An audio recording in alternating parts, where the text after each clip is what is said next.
She was 18, still untouched, and her uncle just sold her like livestock to a stranger twice her age. What you're about to hear isn't just another frontier tale. It's the story of Hannah Lee, a girl who became a commodity in a single handshake, delivered through a blizzard to a man who needed hands, not a heart. But what happened next? It shattered every expectation on that frozen Wyoming ranch. Stay with me until the very end of this story, and please drop a comment with your city so I can see how far Hannah's journey has traveled across the world. Now, let's begin. The wind that night didn't howl, it screamed.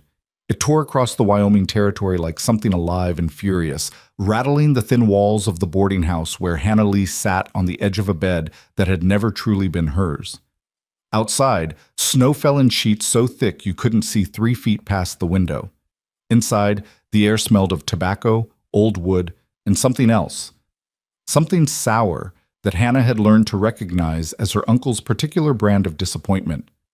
She was 18 years old, 18 years of existing in spaces where she wasn't wanted, eating at tables where she wasn't welcome, sleeping in rooms where her breathing seemed too loud.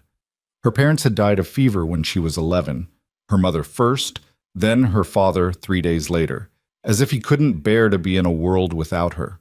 Hannah had been sent to live with her mother's brother, Uncle Silas, a man whose smile had died long before his sister did. For 7 years she had made herself small, useful, quiet. She cooked, she cleaned, she mended, she never asked for anything. And still, it was never enough. Tonight, sitting in that cold room with her hands folded in her lap like a child awaiting punishment, Hannah knew something had shifted. Silas had been in the saloon downstairs for hours, his voice rising and falling in negotiation. She'd heard the cadence before. It was the same tone he used when selling horses or trading grain. Business, transaction, deal. But this time she understood with a cold, creeping certainty the commodity was her. The door opened without a knock. Silas entered first, his face flushed from whiskey and wind, his eyes avoiding hers with the practiced ease of a man who had long ago stopped seeing her as a person. Behind him came the stranger. Hannah's first impression was of size. The man had to duck slightly to clear the doorframe, his shoulders broad beneath a heavy coat crusted with snow. He was older, maybe 35, maybe 40, the kind of age that was hard to pin down on men who worked with their hands and lived with the weather. His face was all hard lines and sharp angles, weathered by sun and cold until it looked like it had been carved from the same stone that made up the mountains. Dark hair, dark eyes, a jaw that looked like it had forgotten how to unclench. He looked at Hannah once, a single assessing glance that traveled from her face to her hands and back again, and then he looked away, as if he'd seen everything he needed to see. "This is her?" His voice was low, rough, like gravel underfoot. "This is Hannah." Silas gestured vaguely in her direction, as if she were a piece of furniture he was trying to move. 18, healthy, knows her way around a kitchen and can sew well enough. Not much to look at, but she's clean and she don't talk back. Hannah felt something inside her chest fold in on itself. Not much to look at. The words weren't new. She'd heard variations of them her whole life, but somehow, spoken here in front of this stranger, they carried a different weight. Final. Definitive. The man, Grant Mercer, Silas had called him, didn't respond to the assessment. He simply reached into his coat and pulled out a small leather pouch. The coins inside made a sound like distant thunder. "The agreement was $40, Grant said. "That was before I told you she's untouched," Silas countered, and Hannah felt heat flood her face, shame and rage mixing until she couldn't tell them apart. A virgin at 18? That's gotta be worth something to a man in your position. My position. Grant's voice didn't rise, but something in it made Silas take a half step back. "You mean a widower with 3 children who needs someone to keep a house from falling apart?" "I mean a man who needs a wife." "I need a housekeeper," Grant corrected, his tone flat. "Let's not dress this up as something it's not." Hannah watched them negotiate her value like she wasn't sitting 6 feet away, watched Silas push for $50, watched Grant counter with 45, watched them settle on 47 and a horse to be delivered in spring. $47 and a horse. That's what she was worth. When the money changed hands, when Silas counted it twice with fingers that shook slightly, Hannah felt something inside her go very still and very cold. It was the same feeling she'd had when her mother died, that sense of standing at the edge of something vast and dark and knowing that whether you stepped forward or stood still, the ground beneath you had already disappeared. "Get your things," Silas told her, pocketing the money without meeting her eyes. "Mr. Mercer's got a long ride ahead." Hannah had been packed for an hour. Everything she owned fit into a single canvas bag, 2 dresses, one for working and one for Sunday church she rarely attended, a shawl her mother had knitted before the fever took her, a few undergarments, a hairbrush with half its bristles missing, and a small wooden box that held the only photograph she had of her parents. It wasn't much. But then, she'd never been much. She stood, picked up the bag, and followed Grant Mercer down the stairs and out into the screaming cold without saying a word. What was there to say? Silas didn't follow them out, didn't say goodbye, didn't even watch from the window. The last Hannah saw of him, he was heading back toward the saloon, his hand already reaching for the coins in his pocket. The wagon was waiting in the street, 2 horses stamping and snorting in the cold, their breath making clouds in the darkness. Grant took her bag and tossed it into the back without ceremony, then gestured toward the seat. "Can you climb up yourself?" Hannah nodded. She could. She did. The wood was so cold it burned through her skirt, and the wind cut through her cloak like it wasn't there at all. Grant swung up beside her, took the reins, and with a click of his tongue and a snap of leather, they were moving. That was it. No ceremony. No witnesses. One moment Hannah was the unwanted niece of a bitter drunk, and the next she was... what? Property? Wife? Servant? She didn't know, and the man beside her didn't seem inclined to clarify. They rode in silence. The storm made visibility almost impossible. Snow drove sideways into Hannah's face, melting on her cheeks in a way that felt like tears even though she wasn't crying. She wouldn't cry. She'd learned years ago that tears changed nothing, fixed nothing, softened nothing. They just made your face wet and your nose run and gave people something else to mock you for. So she sat up straight, kept her hands folded in her lap, and stared ahead into the wall of white as if she could see through it by sheer force of will. After what might have been an hour, time had become strange, measured only in degrees of cold and exhaustion. Grant spoke. "Ranch is about 3 hours out. Storm's going to make it longer." Hannah nodded, though she wasn't sure he could see her in the darkness. "You'll have your own room," he continued, his voice raised just enough to carry over the wind. "Separate from mine. You'll cook, clean, and look after the children. In return, you'll have a roof, food, and clothing as needed. Those are the terms." Those are the terms. As if this were a job she'd applied for. As if she'd had a choice in any of it. "I understand," Hannah said, because what else was there to say? Grant glanced at her then, the first real look he'd given her since that initial assessment in the boarding house room. "You speak. When spoken to." The words came out sharper than she'd intended, a little flash of the anger she kept buried deep. But Grant just nodded, something that might have been approval flickering across his face before the storm swallowed it. They didn't speak again for a long time. The journey was brutal. The cold worked its way through every layer of clothing Hannah wore, settling into her bones until she couldn't remember what warmth felt like. Her fingers went numb first, then her toes, then her face. She tucked her hands under her arms and hunched forward, trying to make herself smaller, trying to conserve whatever heat she had left. At some point, she wasn't sure when, she started to drift. Not sleeping exactly, but not fully awake either. A strange twilight state where the line between the storm outside and the storm inside her head blurred and mixed until she couldn't tell them apart. She thought about her mother, about the last thing her mother had said to her before the fever took her ability to speak. "Be brave, little bird. Be braver than I was." Hannah had never understood what that meant. Her mother had seemed plenty brave, brave enough to marry for love instead of security, brave enough to have a child even though the doctors said it might kill her, brave enough to laugh in the face of a hard life. But maybe her mother had seen something Hannah couldn't. Maybe she'd known that the real bravery wasn't in the big moments, the births and deaths and declarations, but in the small daily act of continuing to exist in a world that kept trying to erase you. We're here. Grant's voice pulled Hannah back to herself. She blinked, trying to focus, and realized the storm had lessened slightly. Through the snow, she could make out the dark shape of buildings. A house, a barn, a few smaller structures she couldn't identify. The Mercer Ranch. Her new home.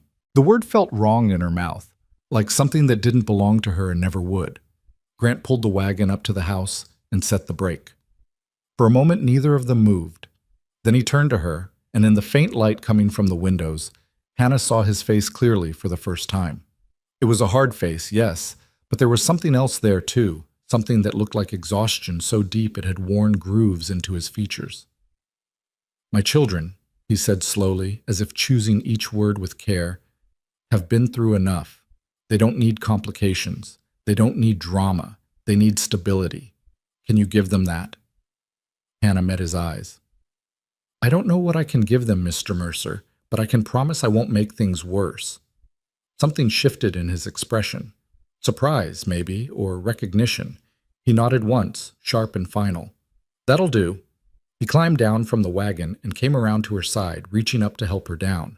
Hannah hesitated for just a moment. This was the first time he'd touched her, the first time any man had touched her beyond a handshake or an accidental brush in a crowded room. But then she took his hand because what choice did she have? His palm was rough with calluses, his grip strong but not crushing. He lowered her to the ground with surprising gentleness, then released her immediately and stepped back, as if touching her for even a second longer than necessary would violate some unspoken rule. "Come on," he said, grabbing her bag from the wagon. "Let's get you inside before you freeze to death." The front door opened before they reached it. A boy stood in the entrance, 8 or 9 years old, with dark hair that needed cutting and eyes that looked too old for his face. He stared at Hannah with an expression she couldn't quite read. Not hostile exactly, but not welcoming either. Wary, guarded. The look of someone who'd been hurt and had no intention of letting it happen again. "Lucas," Grant said, "this is Hannah. She'll be staying with us." "Hannah, this is my oldest, Lucas." The boy said nothing, just looked at her with those ancient eyes, and then stepped aside to let them enter.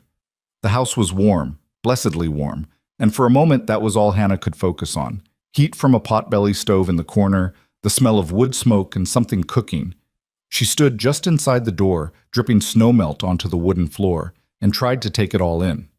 It was a simple house, one large main room that served as kitchen, dining, and living space, with a few doors leading off to what she assumed were bedrooms. Rough-hewn furniture that had been well made once but showed years of hard use. Dishes stacked by a basin, laundry hanging on a line strung across one corner. Everything functional, nothing decorative. A house, Hannah thought, but not a home. Not anymore. "Papa?" The voice was small, uncertain. Hannah turned and saw a little girl peering around one of the door frames, maybe 6 years old, with tangled blonde hair and a nightgown that had been patched so many times it was hard to tell what the original fabric had been.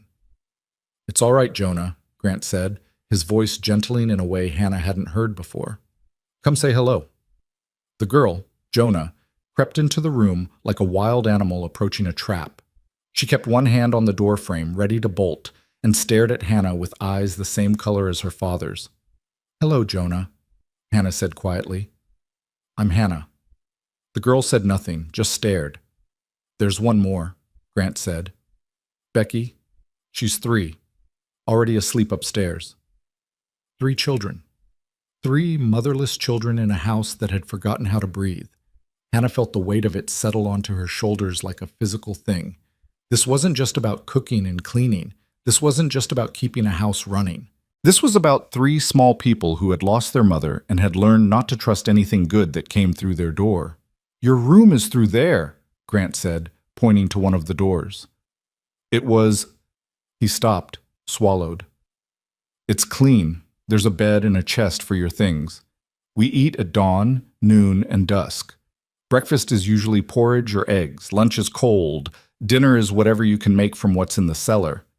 He was speaking quickly now, listing facts like armor, keeping distance between them with information and instruction. "The children have chores. Lucas handles the chickens and helps me in the barn. Jonah feeds the dogs and collects kindling. Becky is too young for much, but she can set spoons on the table. They're good kids. They'll listen to you if you're fair." "And if I'm not fair?" Hannah asked, surprising herself. Grant looked at her sharply. "Then they'll make your life hell, and I won't stop them." It was the most honest thing he'd said all night. "Fair," Hannah repeated. "I can do fair." "Good." He set her bag down by the door to what was apparently her room. "There's a basin and pitcher in there for washing. Privy is out back, 30 paces straight from the back door. Don't go out in the dark without the lantern. Easy to lose your way in the snow." He paused, then added, almost as an afterthought, "Welcome to the Mercer Ranch, Hannah Lee." It didn't sound like a welcome. It sounded like a warning. Then he turned and walked toward one of the other doors, his room, she assumed, and disappeared inside, closing the door behind him with a quiet click that somehow sounded like the final seal on a contract. Hannah stood in the main room, still dripping, still cold despite the warmth of the stove. Lucas had disappeared too, melting back into whatever shadows children vanished into when adults weren't looking. Only Jonah remained, still clutching the doorframe, still staring. "Good night, Jonah," Hannah said softly. The little girl blinked once, twice. Then without a word she turned and fled, her bare feet making small padding sounds on the wooden floor. Alone now, Hannah picked up her bag and pushed open the door to her room. It was small, a bed with a thin mattress and blankets that had been folded with military precision, a chest at the foot of the bed, a small table with a basin and pitcher, as promised, a single window with shutters closed against the storm. Nothing else. No decorations. No personal touches. No sign that anyone had ever lived here at all. It was, Grant had started to say, started to explain, and then stopped. Whose room had this been? Hannah set her bag on the chest and sat down on the bed. The mattress creaked under her weight, a sound like a question she didn't know how to answer. She thought about taking off her wet clothes, washing, changing, but she couldn't seem to move, couldn't seem to do anything but sit there in her damp dress and stare at the wall and try to understand what had just happened to her life. She'd been sold, delivered, dropped into a house full of grief and silence and children who looked at her like she was something dangerous. And the worst part, the part that made her throat tight and her eyes burn, was that she had nowhere else to go, no family to return to, no friends to take her in, no money to start fresh somewhere else. This was it. This was her life now. These four walls and these strangers and this cold, dark room that had belonged to someone else. "Be brave, little bird." Her mother's voice, clear as if she were standing in the room. "Be braver than I was." Hannah closed her eyes and took a long, shaking breath. Then another. Then another. She wasn't brave. She'd never been brave. But she was still here, still breathing, still upright. Maybe that was brave enough. Outside, the storm continued to scream. Inside, the house settled around her with creaks and sighs, and the sound of people sleeping in separate rooms, separate beds, separate lives that had suddenly, irrevocably collided. Hannah lay back on the bed, still fully clothed, and stared at the ceiling she couldn't see in the darkness. Tomorrow, she thought. Tomorrow she would figure out how to exist in this place. Tomorrow she would learn the rhythms of this house and these people. Tomorrow she would begin the impossible task of making herself useful enough to keep, invisible enough to not cause problems. Tomorrow. But tonight she was just a girl who had been sold for $47 and a horse, lying alone in a stranger's house, trying not to think about how thoroughly she had disappeared from the world she used to know. The darkness pressed down on her like a weight, and somewhere in another room, a little girl named Jonah pressed her ear to the wall and listened to the new woman breathe, wondering if this one would stay or leave like everyone else always did. The storm howled. The house held its breath, and Hannah Lee closed her eyes against tears she refused to shed and waited for morning to come. Dawn came too early and too cold. Hannah woke to the sound of a door closing somewhere in the house, followed by heavy footsteps that she recognized as Grant's even before she was fully conscious. She opened her eyes to gray light filtering through the shutters, and for one disoriented moment had no idea where she was. Then memory crashed back. The storm, the transaction, the wagon ride through hell, and she understood that this was real. This was her life now. She sat up slowly, every muscle in her body protesting. The cold had worked itself so deep into her bones during the journey that even a night under blankets hadn't fully driven it out. Her dress was still damp in places, stiff and uncomfortable against her skin. She needed to change, to wash, to make herself presentable for whatever this day would demand of her. But first, she needed to understand the house. Hannah stood and moved to the window, opening the shutters as quietly as she could. Outside, the storm had passed, leaving behind a world transformed. Snow lay thick and pristine across everything she could see, the yard, the barn, the distant fence lines. In the early morning light, it looked almost beautiful, like something from a fairy story her mother used to tell her. But Hannah knew better than to trust beauty. Under that white blanket was frozen ground and killing cold and 100 ways to die if you weren't careful. She turned from the window and assessed her room in daylight. It was exactly as sparse as it had seemed the night before. No, wait, there was something. On the small table beside the basin, someone had left a folded piece of paper, yellowed with age. Hannah picked it up carefully and unfolded it. The handwriting was feminine, looping, and careful. Keep the fire steady, not high. Bread burns at the edges first. Watch for it. Kitchen advice. Left by whom? Grant's late wife? Hannah folded the note again and set it back down, feeling like she'd stumbled onto something sacred and private that wasn't meant for her. Outside her door, she heard more sounds now, small feet on floorboards, the clatter of something being set down. A child's voice quickly shushed. The house was waking up, which meant she needed to be awake too, needed to be useful, needed to prove that $47 and a horse hadn't been wasted on her. Hannah poured water from the pitcher into the basin, ice cold, of course, and washed her face and hands with movements that were almost violent in their efficiency. She changed into her work dress, the one that was already stained and patched in a dozen places. She braided her hair with fingers that shook slightly and pinned it up in a way that her mother had taught her a lifetime ago. Then she opened her door and stepped out into the main room of the house, ready to meet whatever judgment waited for her there. Lucas was at the table, eating something from a bowl with mechanical precision. He looked up when Hannah entered, his dark eyes tracking her movement across the room, but he said nothing, just watched, always watching. Jonah was by the stove, standing on a stool that was clearly meant for this purpose, stirring something in a pot that sent steam rising toward the ceiling. She turned when Hannah approached, her small face smudged with ash, her expression carefully neutral. "Good morning," Hannah said, keeping her voice gentle. Jonah stared at her for a long moment, then turned back to the pot without responding. The rejection stung more than Hannah had expected, but she pushed the feeling down and moved closer, peering into the pot. Porridge, thick and bubbling, the smell of it bland but not unpleasant. "That looks good," Hannah offered. "Do you make breakfast every morning?" Jonah's stirring faltered for just a second. Then she nodded, still not looking at Hannah directly.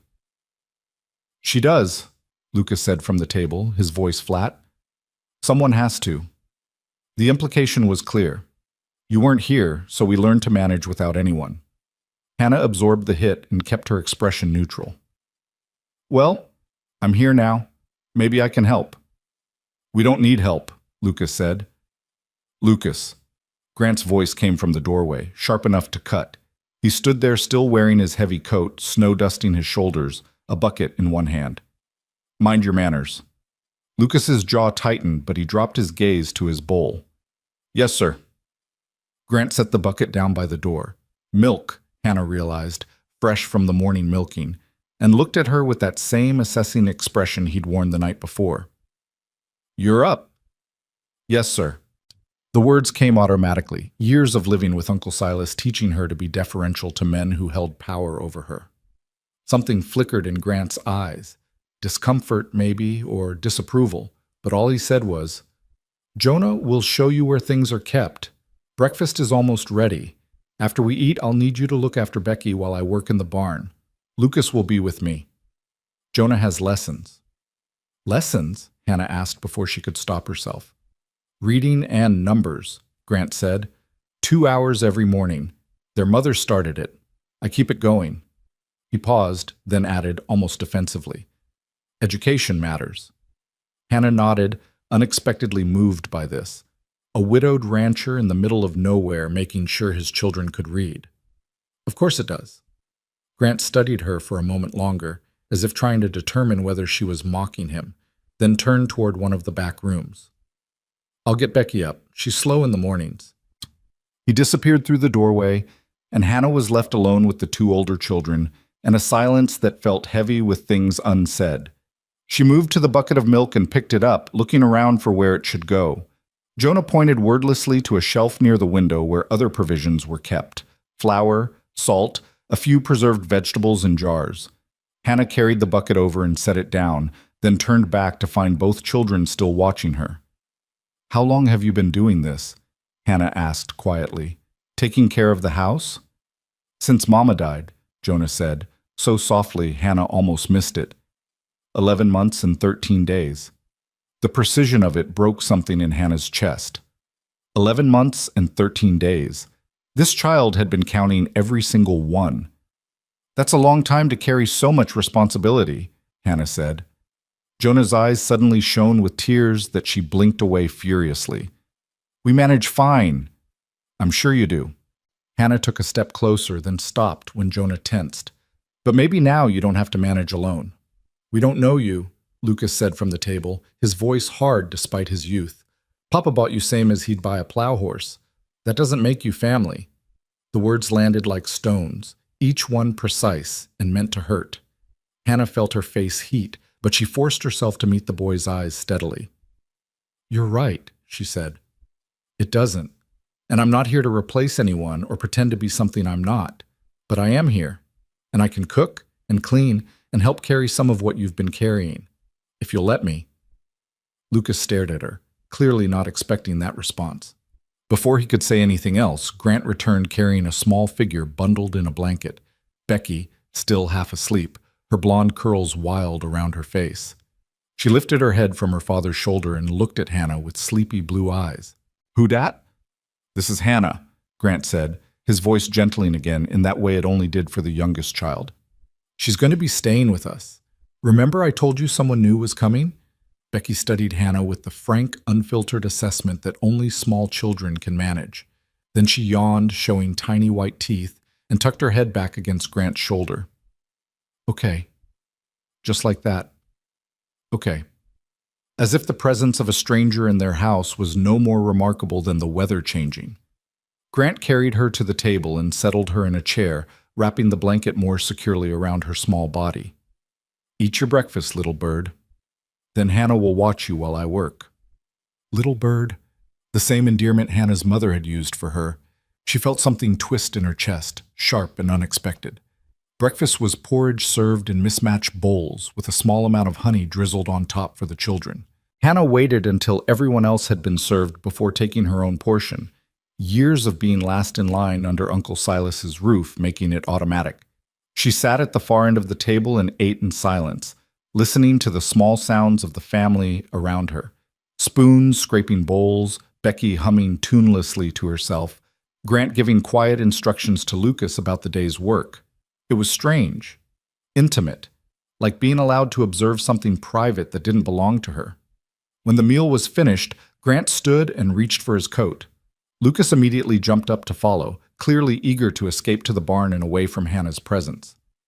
"Jonah, get your slate," Grant said. "You know what sections to work on." Jonah nodded and disappeared into one of the back rooms, returning with a small chalkboard and a piece of chalk worn down to a nub. She settled at the table with the kind of focus that spoke of routine, of something she'd done 100 times before. Grant turned to Hannah. "Becky needs to be dressed and her hair combed. She'll want to play, but don't let her go outside. It's too cold yet. Keep the stove fed, but not too high. There's mending in the basket by the window if you need something to do with your hands." Instructions, tasks, ways to be useful. "I understand," Hannah said. Grant nodded once, then headed for the door with Lucas trailing behind him. Just before he stepped outside, he paused and looked back at her. "The note by your basin. My wife left dozens of them all over the house. I've been finding them for months. You can throw it away if you want." Then he was gone, the door closing behind him with a solid thud that seemed to seal Hannah inside with three small strangers and a dead woman's advice. Becky was watching her now with more alertness, the food and warmth having fully woken her. "You gonna stay?" she asked, her voice high and sweet. "I think so," Hannah said carefully. "The last lady didn't stay." Hannah's heart stuttered. There was someone else? "Mrs. Brennan from town," Jonah said without looking up from her slate. "She came for 2 weeks after Mama died. Said we were too wild and left in the middle of the night." Too wild. These quiet, wounded children who seemed afraid to make noise or take up space. Hannah couldn't imagine it. "Well," Hannah said, moving closer to Becky, "I'm not Mrs. Brennan. Now, shall we get you dressed for the day?" What followed was her first real test. Becky was cooperative in the way small children are when they're used to having to do things for themselves. Patient with the awkward way Hannah buttoned her dress, quiet while Hannah worked a comb through the tangles in her hair. But there was a distance there too, a watchfulness. This child had learned not to attach, not to hope, not to expect anyone to stay. Hannah understood that. She'd learned the same lessons herself. By mid-morning, Hannah had dressed Becky, tidied the breakfast dishes, fed the stove with wood from the box beside it, and started investigating the house more thoroughly. The mending basket Grant had mentioned was overflowing, shirts with torn seams, socks with holes, a small dress that had lost most of its buttons. All of it clean but neglected, the kind of repairs that got pushed aside when you were just trying to survive each day. Hannah settled by the window with the basket in her lap and began to work. The movements were familiar, comforting even. Her mother had taught her to sew before she could write, and the needle moving through fabric required no thought, leaving her mind free to wander and observe. Becky played on the floor nearby with a set of carved wooden animals, creating elaborate stories in whispered tones.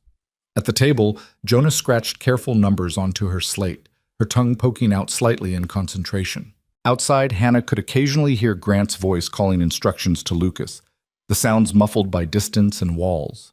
It was domestic, peaceful, and utterly foreign to someone who'd spent 7 years being tolerated rather than included.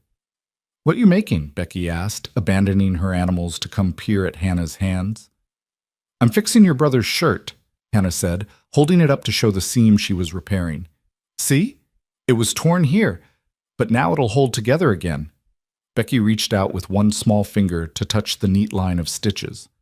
"Mama used to fix things." "Did she?" "She was real good at it," Becky said, her voice matter-of-fact in the way children spoke of lost parents, sad but not devastated, the grief too big to hold in one piece so it came out in small, manageable observations.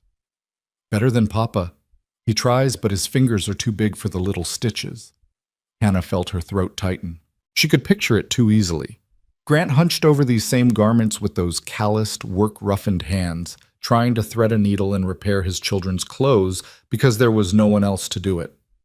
"Well," Hannah said carefully, "maybe I can help with that now." Becky considered this, her small face serious. Then she nodded, apparently satisfied, and returned to her animals.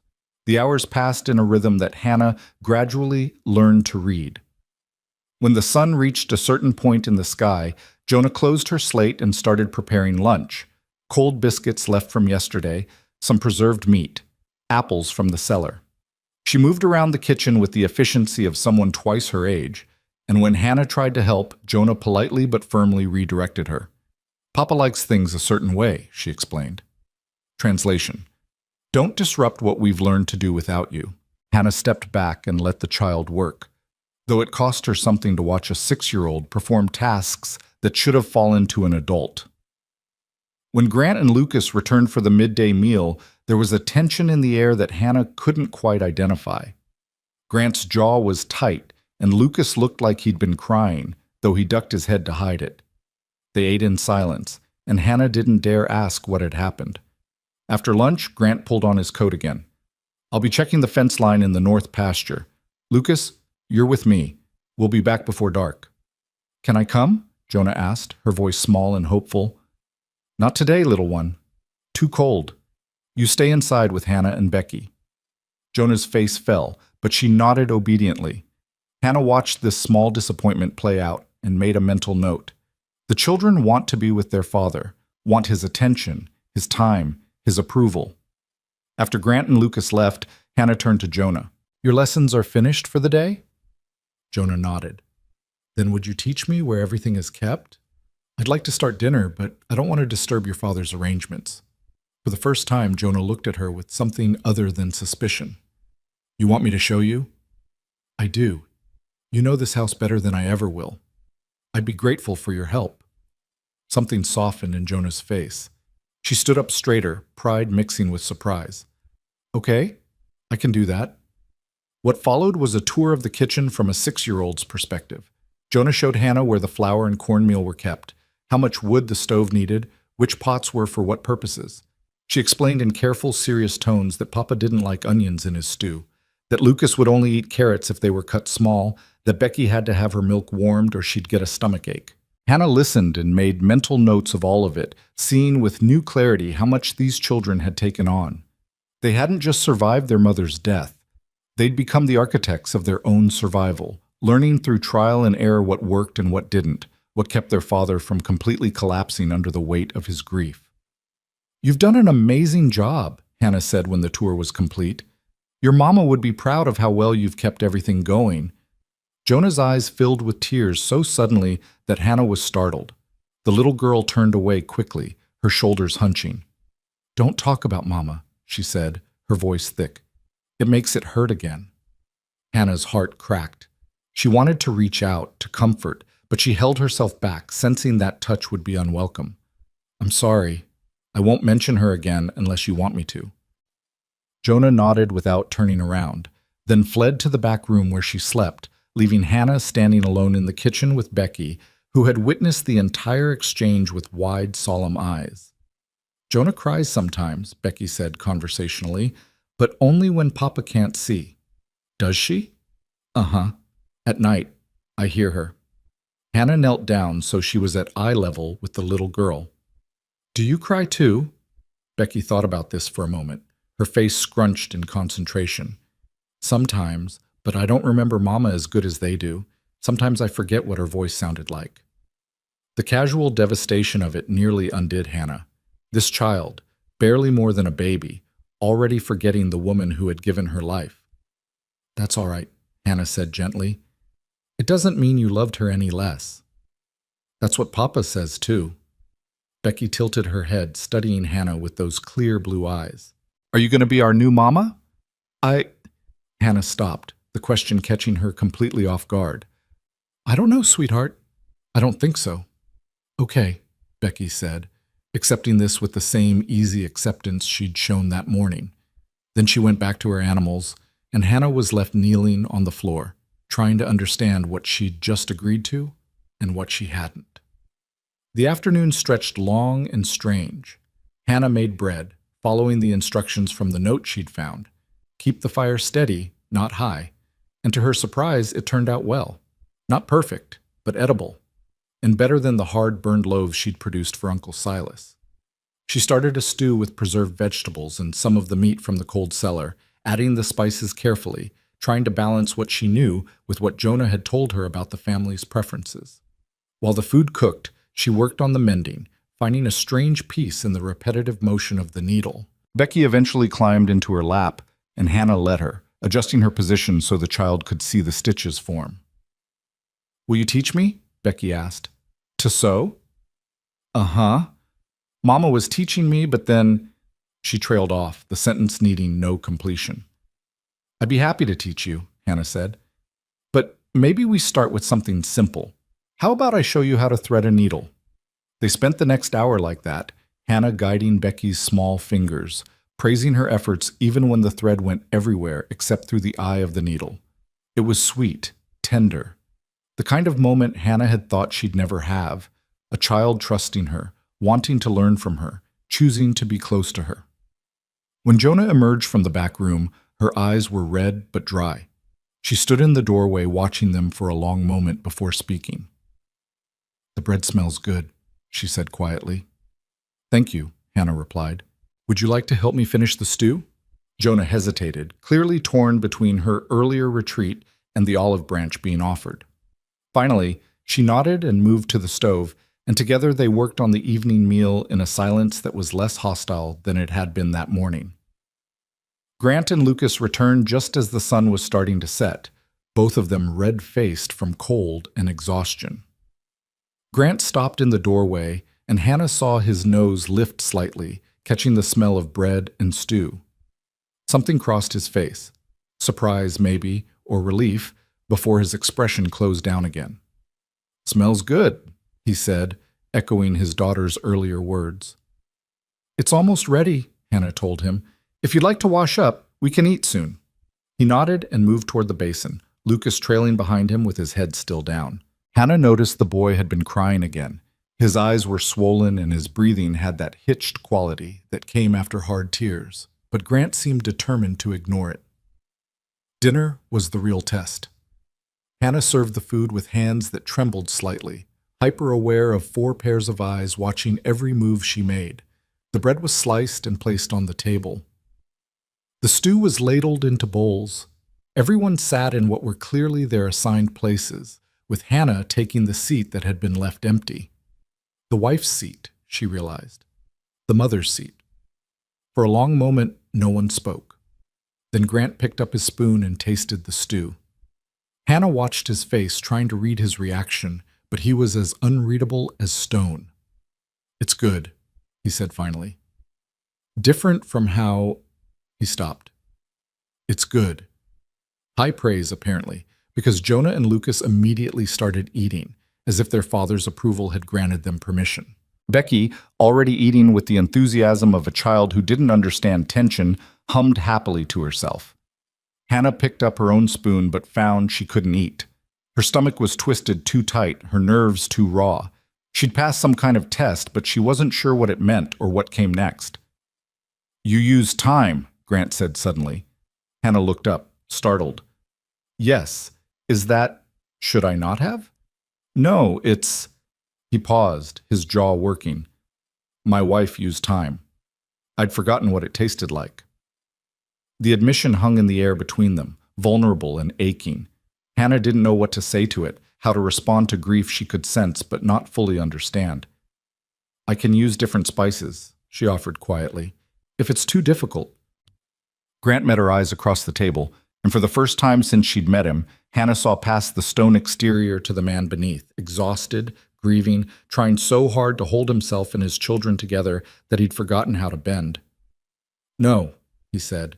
"Don't change it. It's good to remember some things." They finished the meal in silence after that. But it was a different quality of silence than before. Less hostile, more thoughtful. As if everyone at the table was recalibrating, trying to figure out where this stranger fit into the patterns of their lives. After dinner, Hannah cleaned while Grant got Becky ready for bed. She could hear him in the back room, his deep voice soft as he told his youngest daughter some kind of story. Jonah and Lucas had disappeared to their own rooms, leaving Hannah alone with the dishes and the dying fire and her thoughts. She was scrubbing the last pot when she heard footsteps behind her. She turned to find Grant standing there, his hands shoved into his pockets, his expression uncertain. "You did well today," he said.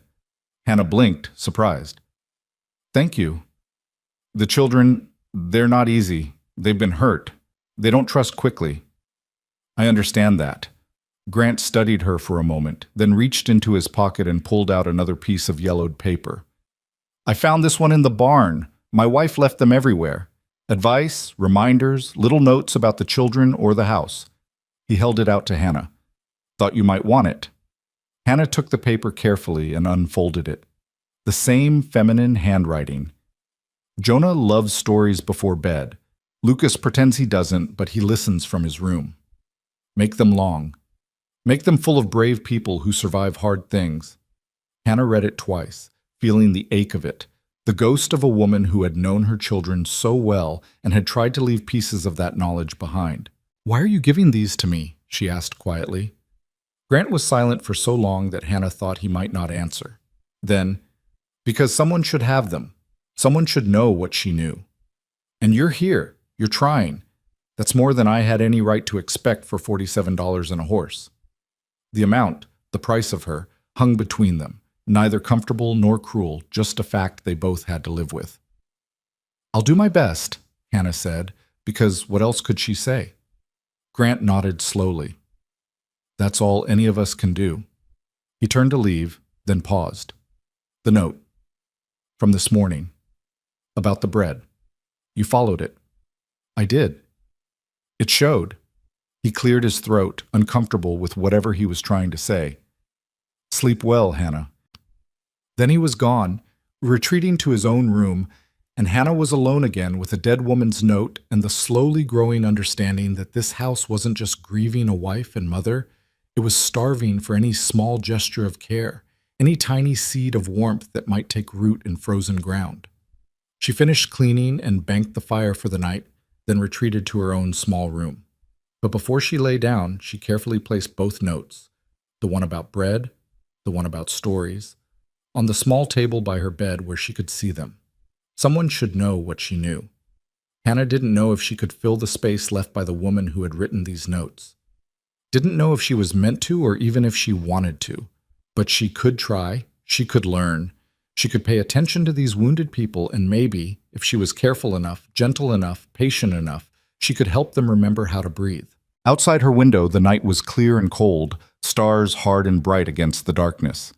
Somewhere in the house, a child coughed. A door creaked.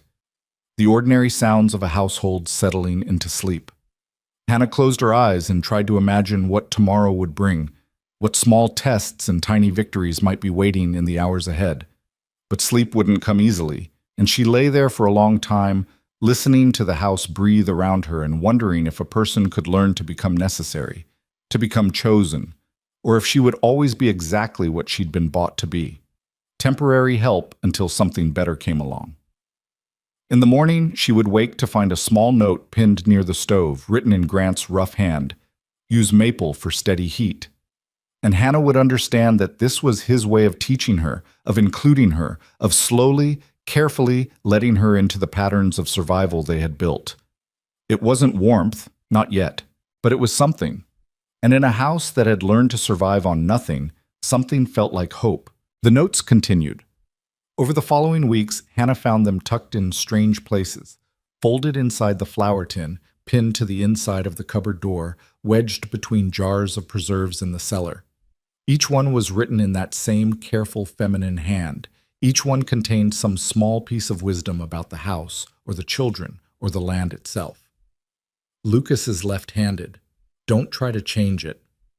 The pump freezes in February. Keep a bucket of water by the stove. Becky's nightmares are worse during new moons. She won't say why. Hannah collected them all, creating a small stack on her bedside table that grew thicker with each passing day.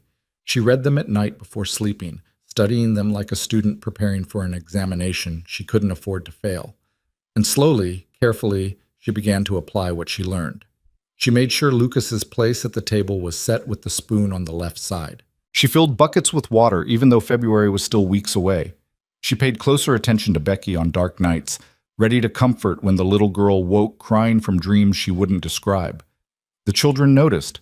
Of course they noticed. Children always did. "How did you know I like my eggs cooked all the way through?" Lucas asked one morning, suspicion sharp in his voice. Hannah could have told him about the note she'd found. Lucas won't eat runny yolks. He says they look like eyes watching him. But something stopped her. These messages felt sacred somehow, like letters from a ghost who was trying to help her daughter's replacement succeed. Sharing them felt like a betrayal. "I guessed," Hannah said simply. "Was I right?" Lucas stared at her for a long moment, then nodded slowly and went back to eating. But Grant had been standing in the doorway, and Hannah saw the way his expression shifted, surprise, recognition, something that looked almost like relief. He knew she'd found another note, and he was grateful she hadn't told the children, hadn't disturbed whatever fragile piece they'd built around their mother's memory. That night, Hannah found a new note near her basin, but this one was written in Grant's rough hand. "Thank you." 2 words, but they carried the weight of a man who'd been drowning and had just been thrown a rope. Hannah folded the note carefully and added it to her collection, this one somehow more precious than all the others combined. The days developed a rhythm. Hannah woke before dawn to start the fire and begin breakfast. Grant and Lucas headed to the barn while Jonah did her lessons and Becky played nearby. Midday meals were simple, eaten quickly so Grant could return to work. Afternoons were for mending, cooking, the endless small tasks that kept a household running. Evenings were for stories. Hannah had taken the dead woman's advice to heart and told long tales of brave people surviving impossible things, making them up as she went while Jonah and Becky listened with rapt attention and Lucas pretended not to hear from his room. It wasn't warmth exactly, but it was something warmer than what had been before. And then came the morning that changed everything. Hannah woke to the sound of crying, not the usual nighttime whimpers of a child caught in bad dreams, but deep, racking sobs that spoke of real pain. She was out of bed and moving before her mind fully caught up, her bare feet slapping against the cold floor as she rushed toward the sound. It was coming from the children's room. Hannah pushed the door open to find Jonah kneeling beside Becky's small bed, her face streaked with tears, while Becky lay very still, her skin flushed and hot even from across the room. "She's burning up," Jonah gasped when she saw Hannah. "I tried to wake her, but she won't open her eyes and she's so hot. She's so hot." Hannah was at the bedside in 3 steps, her hand going to Becky's forehead. The child was radiating heat like a stove, her small body trembling with fever, her breathing fast and shallow. Terror shot through Hannah's chest, sharp and immediate. "Get your father," she said, her voice steady despite the fear. "Now, Jonah, run!" Jonah fled, and Hannah heard her small feet pounding through the house, heard the crash of Grant's door being thrown open, heard the confusion in Grant's voice as he was torn from sleep. But Hannah's focus was entirely on the little girl in front of her, this tiny person who had just started to trust her, who had climbed into her lap and asked to learn to sew, who hummed while she ate and believed in the goodness of strangers. Grant appeared in the doorway, half-dressed, his hair wild. One look at his daughter, and all the color drained from his face. "No," he said, the word barely a whisper. "No, not again. Not again." His wife had died of fever. Hannah understood in that instant. This wasn't just a sick child. This was history repeating itself. This was the nightmare that had been stalking this family since the moment they buried their mother and wife. "How long has she been like this?" Grant demanded, moving to the bedside. "I don't know," Jonah sobbed. "She was fine at bedtime. I swear, Papa, she was fine." "It's not your fault," Hannah said quickly, firmly. "Fever can come on fast, especially in children. We need to bring her temperature down. Grant, I need cold water, clean cloths, and whiskey if you have it." He stared at her for a moment, and Hannah saw the edge of panic in his eyes, a man reliving his worst moment, paralyzed by the fear of losing another person he loved. "Grant," Hannah said, sharper now, "I need those things, now." The command seemed to break through his paralysis. He nodded once and disappeared, and Hannah could hear him moving through the house with purpose. She turned her attention back to Becky, carefully stripping away the blankets that were trapping heat against the child's small body. "What are you doing?" Lucas had appeared in the doorway, his face pale with fear. "Helping her," Hannah said. "Lucas, I need you to be brave right now. Can you do that?" The boy nodded, his throat working. "Good. Go stoke the fire in the main room and put on water to boil. We're going to need it warm, not hot. Warm like bath water. Can you do that for me?" Lucas ran, grateful for a task, for something to do besides watch his little sister burn. Grant returned with a bucket of cold water drawn from the well, several clean cloths, and a bottle of amber liquid. Hannah soaked one of the cloths and began running it over Becky's forehead, her neck, her small wrists where the pulse fluttered too fast. "The whiskey is for sterilizing," Grant said, his voice hollow. "And for medicinal purposes if we need it," Hannah replied. "But let's focus on bringing down the fever first." For the next hour they worked in tandem, Hannah cooling Becky's burning skin with damp cloths while Grant held his daughter's hand and whispered things Hannah couldn't quite hear. Prayers, maybe. Please. The desperate bargaining of a man who'd already lost too much. Jonah and Lucas huddled in the doorway, neither willing to leave but neither able to help, their faces reflecting the same terror Hannah saw in Grant's eyes. When Becky's breathing grew more labored, Hannah made a decision. "We need to move her to the main room where it's warmer and I can watch her constantly. Grant, can you carry her?" He gathered his daughter up as if she weighed nothing, cradling her against his chest with a tenderness that made Hannah's throat tight.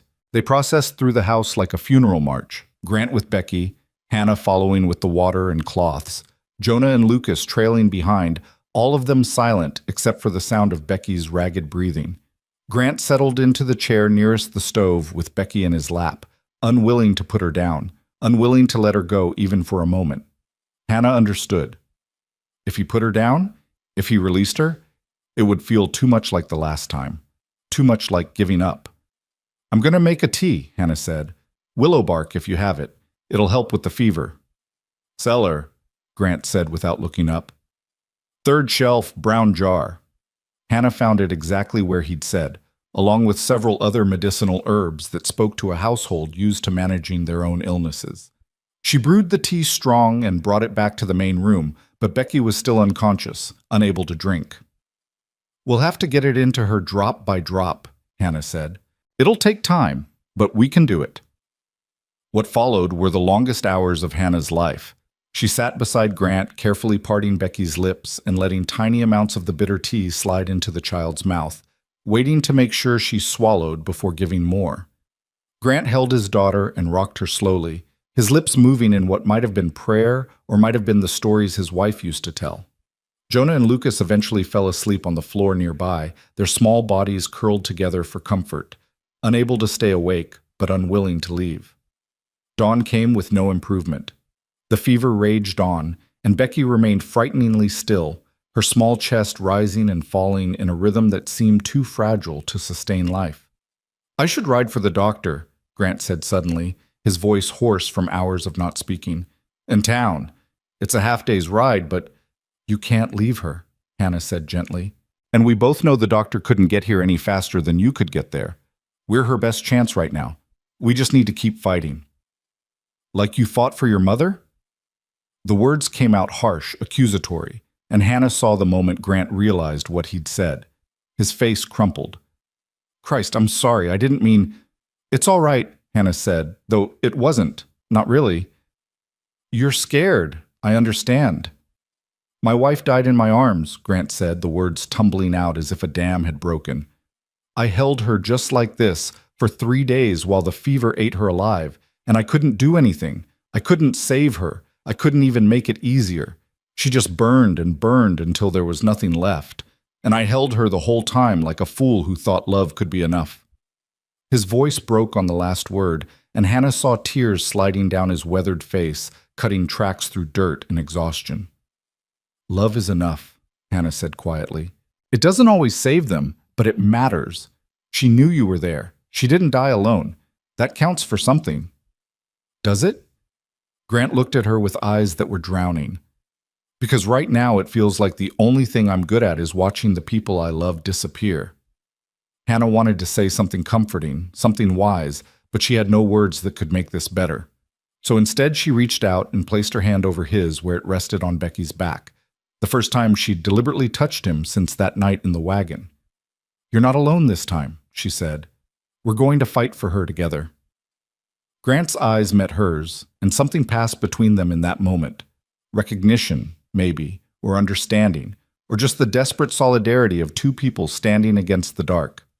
"Together," he repeated, and his hand turned under hers, his fingers curling around her palm like a lifeline. They stayed like that as the sun climbed higher, as the house warmed, as Jonah and Lucas woke and crept close to watch their sister breathe. Hannah continued the slow, patient work of getting medicine into Becky drop by drop. Grant held his daughter and rocked her. And between them, their hands stayed clasped, neither willing to let go. It was late afternoon when Becky stirred. The movement was small, just a flutter of her eyelids, a tiny shift in her breathing, but they all saw it. Grant's whole body went rigid with hope and fear. "Becky?" he whispered. "Baby girl, can you hear Papa?" Another flutter, then her eyes opened, unfocused and glassy with fever, but open. Alive. "Papa?" Her voice was barely audible, cracked and dry. "I'm here, little bird. Papa's right here." Becky's gaze drifted, found Hannah. "Mama Hannah?" The name, that name, hit Hannah like a physical blow. She felt Grant's hand tighten around hers, felt the weight of what this child had just said, what it meant, what it changed. "I'm here too, sweetheart," Hannah managed, her voice thick. "Thirsty," Becky whispered. They gave her water, small sips that she took eagerly. Her fever was still high, but no longer the terrifying inferno it had been. She was present, aware, fighting. "You're doing so good, baby," Grant said, his voice breaking. So good." Becky's eyes drifted closed again, but this time it was sleep, not unconsciousness. Real sleep, healing sleep, the kind that meant the body was winning its battle. Grant lowered his head, and his shoulders shook with silent sobs. Hannah felt her own tears spilling over, relief mixing with exhaustion until she couldn't tell them apart. Jonah and Lucas were crying too, wrapped around each other, the tension that had held them all captive for hours finally releasing. "Thank you," Grant said when he could speak again. "Thank you, Hannah. I couldn't have if you hadn't been here." "But I was here," Hannah said firmly, "and she's going to be all right. We caught it in time." The words hung in the air, and Hannah realized she'd said "we" without thinking. Not you or I, but we. As if somewhere in the long night and longer day, they'd become a unit, a team. Something more than employer and employee, more than stranger and stranger. Grant seemed to realize it too. He looked at her with an expression she couldn't quite read. Gratitude mixed with something deeper, something that made her pulse quicken in a way that had nothing to do with fear. "Stay with us," he said suddenly. "Not just, I don't mean the arrangement we made. I mean really stay, be part of this family. These children need you. I need—" He stopped, swallowed hard. "Please, don't leave." Hannah opened her mouth to respond, but before she could, Jonah spoke up from the floor. "You called her Mama Hannah," she said to Becky, who was still sleeping. Then she looked at Hannah with eyes that were assessing, cautious, but no longer quite so guarded. "Is that what you are now? Our mama?" Hannah faltered, not sure how to answer, not sure what answer was true. "You stayed up all night to save her," Lucas said, his voice rough but no longer hostile. "Mama would have done that." "Your mama would have done it better," Hannah said quietly. "I'm not trying to replace her. I could never—" "We know," Jonah interrupted. "But maybe you could be something else, something new, not Mama, but not just the lady Papa bought either." Hannah felt something crack open inside her chest. "What would I be then?" Jonah considered this with the seriousness of someone much older. "Ours," she said finally. "You'd be ours. If you want to be. If you want to be." As if Hannah had a choice. As if she hadn't already been choosing them with every note she'd read, every meal she'd cooked, every small kindness she'd offered. As if her heart hadn't already been caught by these wounded, brave children and their father who was trying so hard not to drown. "I want to be," Hannah whispered. "I want to be yours." Grant's hand was still in hers. He squeezed it once, firm and deliberate, and when Hannah looked at him, she saw something in his eyes that made her breath catch. Not love. Not yet. Maybe never. But something like recognition. Like seeing another person clearly for the first time and understanding that they were real, they mattered, they had become necessary. For 3 more days, Hannah didn't leave Becky's side. She slept in the chair by the stove when exhaustion forced her to close her eyes, woke at the slightest sound from the child, administered medicine and water, and soft foods as Becky slowly regained her strength. Grant brought her meals and tried to convince her to rest properly, but Hannah refused. She'd made a promise. "I want to be yours." And she intended to keep it. On the 4th morning, Becky woke clear-eyed and asking for pancakes, and Hannah knew the crisis had truly passed. She made the pancakes while tears of relief streamed down her face, and when she served them, Becky ate with the enthusiasm of someone who'd forgotten what food tasted like. "You cried for me," Becky said suddenly, looking at Hannah with those bright blue eyes. "Jonah says you cried." "I did," Hannah admitted. "How come?" "Because I love you." The realization hit Hannah like a lightning strike. Somewhere in the past weeks, these children had stopped being strangers, had stopped being responsibilities, had become something infinitely more dangerous and precious. She loved them, loved their bravery and their wounds and their careful, tentative trust, loved them in a way that was fierce and protective and terrifying. "Because you matter to me," Hannah said instead. Because I don't want anything bad to happen to you.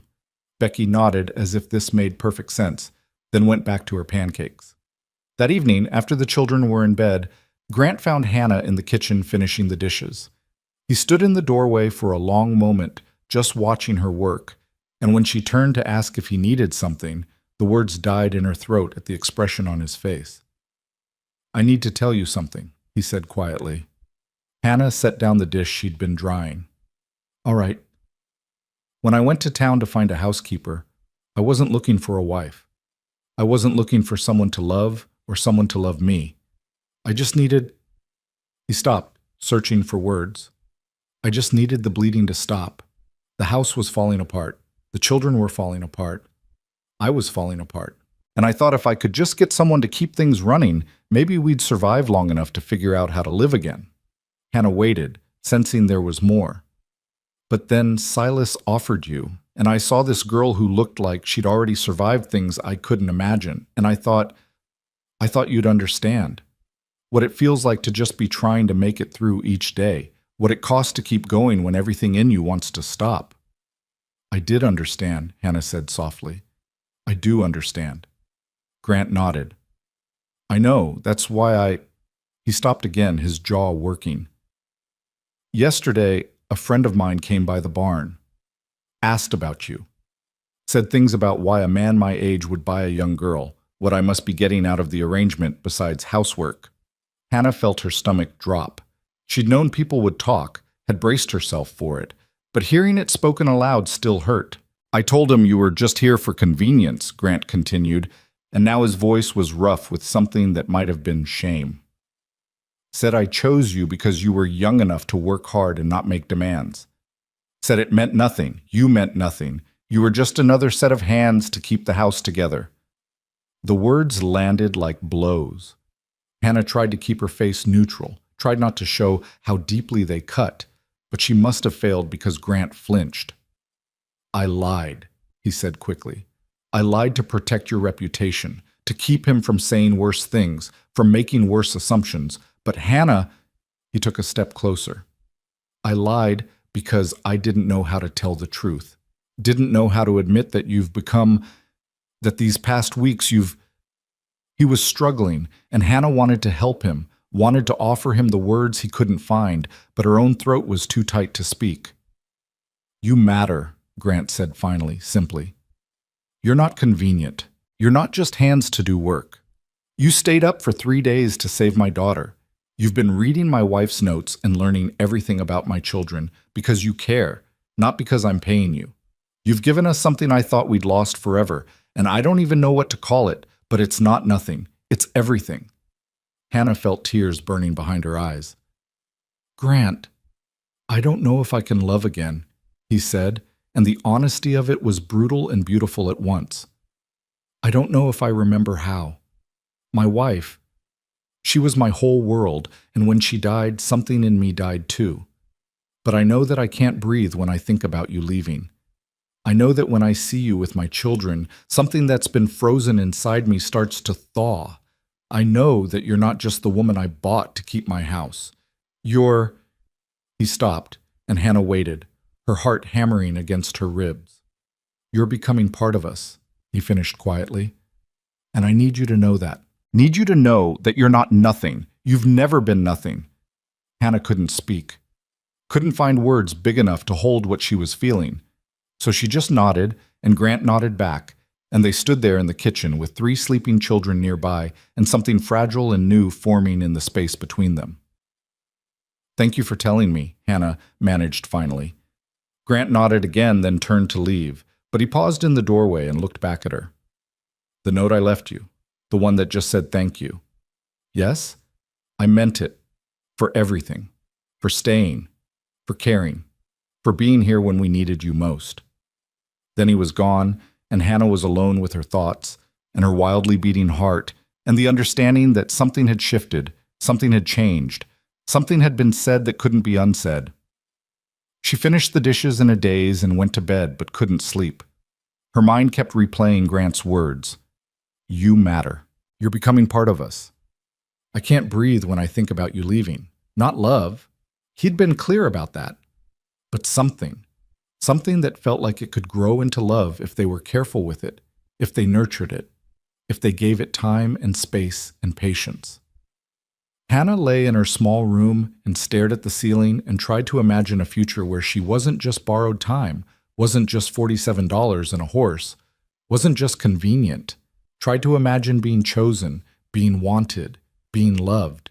It felt dangerous to hope for it, but she hoped anyway. Outside her window, the night was cold and clear.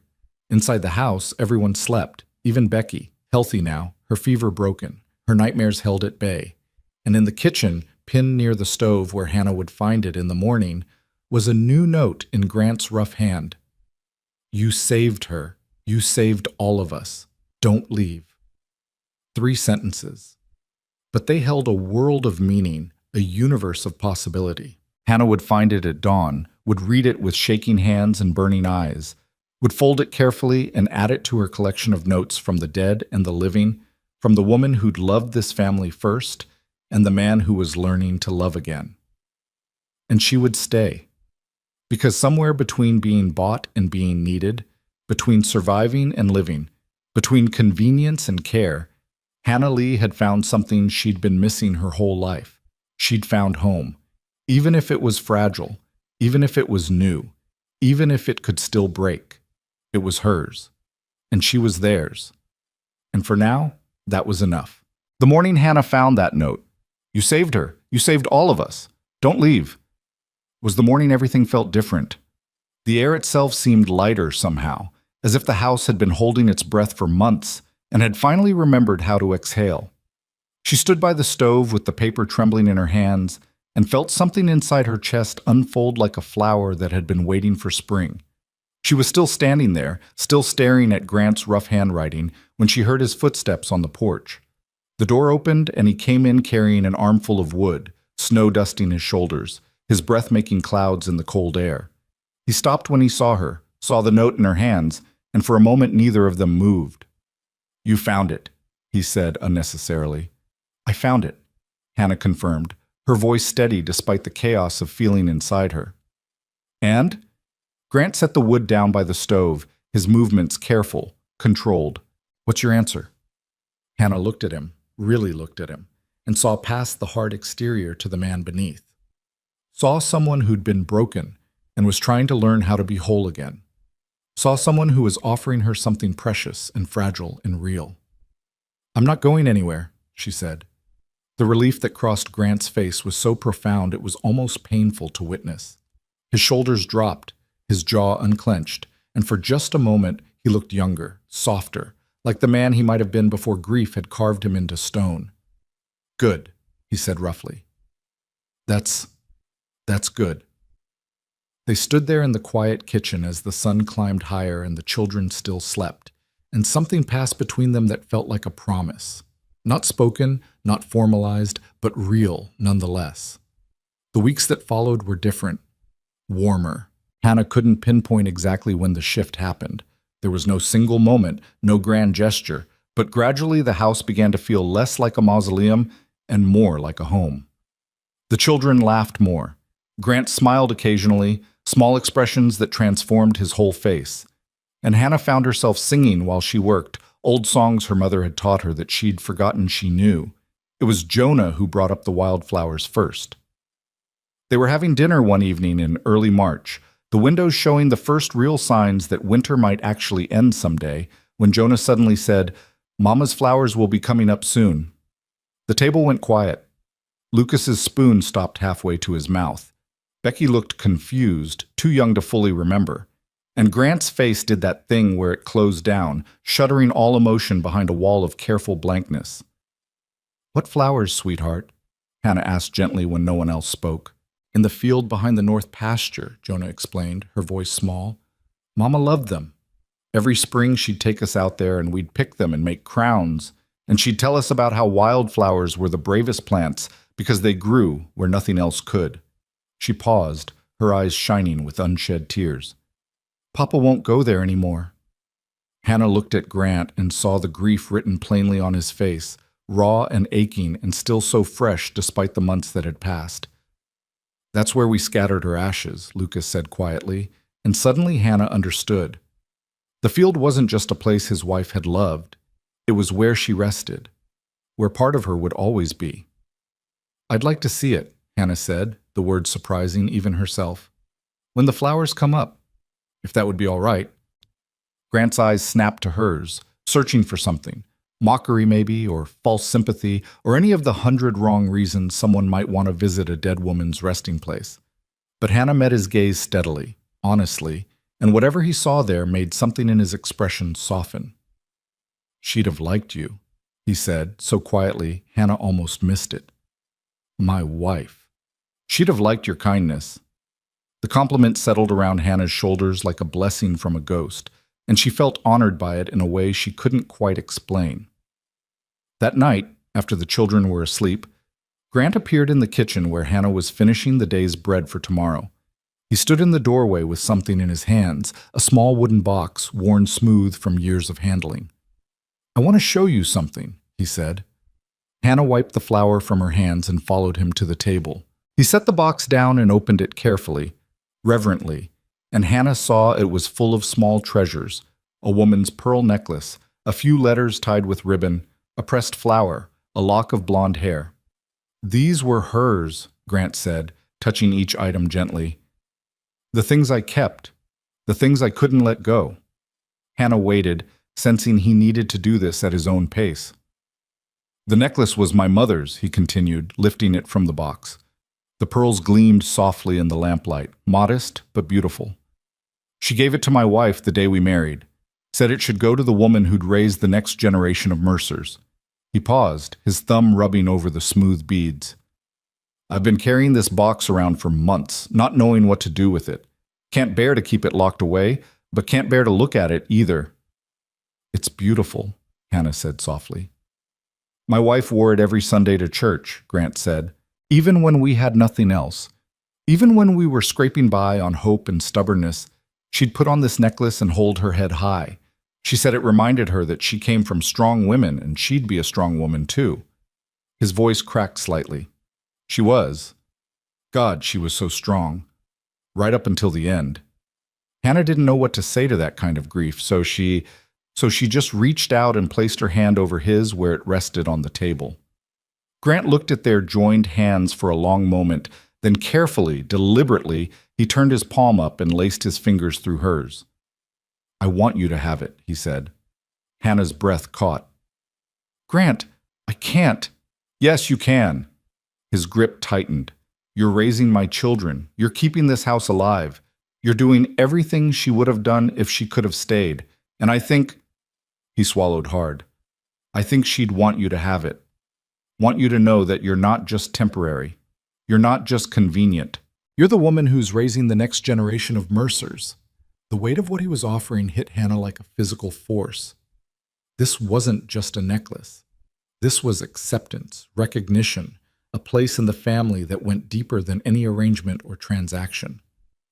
"I don't want to take her place," Hannah whispered. "You're not," Grant said firmly. "You're making your own place. And it's time you had something that says you belong here." With shaking hands, Hannah took the necklace.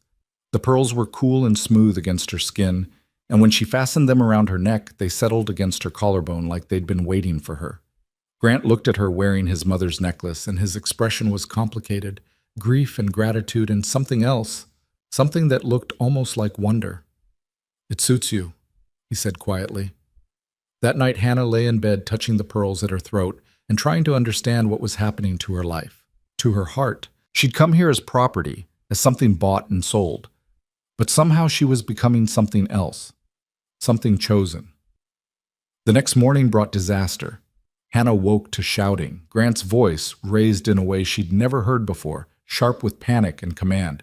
She was out of bed and running before her eyes were fully open, her heart already hammering with fear. Outside, chaos. The morning was gray with pre-dawn light, and in that dimness Hannah could see horses everywhere, the Mustang herd that Grant kept in the north pasture, wild-eyed and panicking, running in all directions. And in the middle of it, two small figures that made Hannah's blood turn to ice. Lucas and Jonah, separated from each other, both trying to get to the house, but cut off by the stampeding animals. Stay where you are, Grant was yelling, already running toward them. Don't move! Don't! Lucas, no! But Lucas had seen his sister, had seen her surrounded by frightened horses, and the boy did what any brave, foolish child would do. He ran toward her. A Mustang, spooked by his movement, reared up, and its hooves came down hard. Lucas went down like a puppet with cut strings. The scream that tore from Hannah's throat was primal, animal. She was running before she knew she'd decided to move, running toward the fallen boy while Grant veered toward Jonah, both of them operating on pure instinct and terror. Hannah reached Lucas first. He was conscious but clearly hurt, his face white with pain and shock, his left arm bent at an angle that made her stomach lurch. But he was alive. He was breathing. "It's okay, I've got you, you're okay," she heard herself saying, the words tumbling out in a steady stream as she gathered him up as carefully as she could. His weight in her arms was precious and terrible. This child who'd been so suspicious of her, who'd watched her with guarded eyes for weeks, now clinging to her and crying against her shoulder while she carried him toward the house. Grant had Jonah, was bringing her in too, and together they got the children inside while the Mustangs continued their panicked flight outside. Hannah laid Lucas on the table, the same table where they ate meals, where she'd kneaded bread just last night, and her hands were shaking so badly she could barely function. "His arm is broken," she said, forcing her voice to stay calm, even though everything inside her was screaming. "Maybe his ribs too. Grant, we need to splint the arm and bind his chest and—" "I know," Grant said, but his voice was hollow, distant. He stood frozen by the door, staring at his son with an expression that Hannah recognized from Becky's fever. Paralysis, terror, the look of a man watching his worst nightmare unfold again. "Grant," Hannah said sharply, "I need you present. I need you here with me. We can save him, but I need your help." It was the same tone she'd used during Becky's illness, the command that had broken through his panic then. It worked again now. Grant's eyes focused, cleared, and he nodded once before moving into action. What followed was the most harrowing hour of Hannah's life. Between them, they set Lucas's arm as best they could, while the boy screamed and thrashed and begged them to stop. They bound his ribs with strips of clean cloth.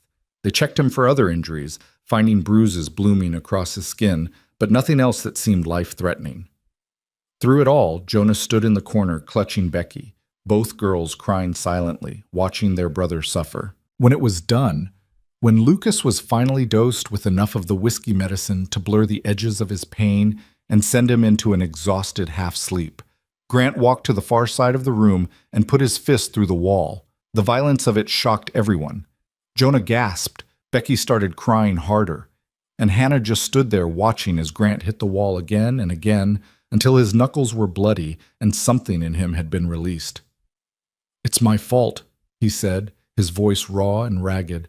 "I should have fixed that fence last week, should have checked the gate latch, should have been more careful, should have—" His voice broke. "This is what I do.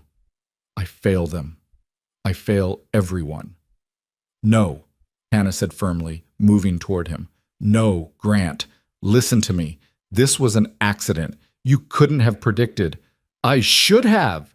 He rounded on her, and Hannah saw the full force of his anguish, his guilt, his bone-deep terror. "I'm their father. I'm supposed to protect them. But I couldn't save my wife, and now I'm going to lose—" "You're not going to lose him," Hannah interrupted, grabbing his shoulders and making him look at her. "Lucas is going to be fine. We caught it in time. We stopped the bleeding. We set the bones. He's young and strong, and he's going to heal." "You don't know that." "I do know that," Hannah said, and her voice was steel. "Because I'm not going to let anything else happen to him. I'm going to sit by his side every hour of every day until he's better. I'm going to fight for him the same way I fought for Becky, and you're going to help me. You're not failing, Grant. You're here. You're trying. You're loving them as hard as you can. That's not failure. That's all any of us can do." Grant stared at her, and slowly the wildness in his eyes began to recede. He looked at his bloody knuckles, at Lucas unconscious on the table, at his daughters huddled in the corner, at Hannah standing in front of him like a barrier between him and his own guilt. "I can't lose another one," he whispered. "I can't survive it." "You won't have to," Hannah promised. "We're all right here. We're all still breathing, and we're going to stay that way." For 3 days and nights, Hannah kept her promise.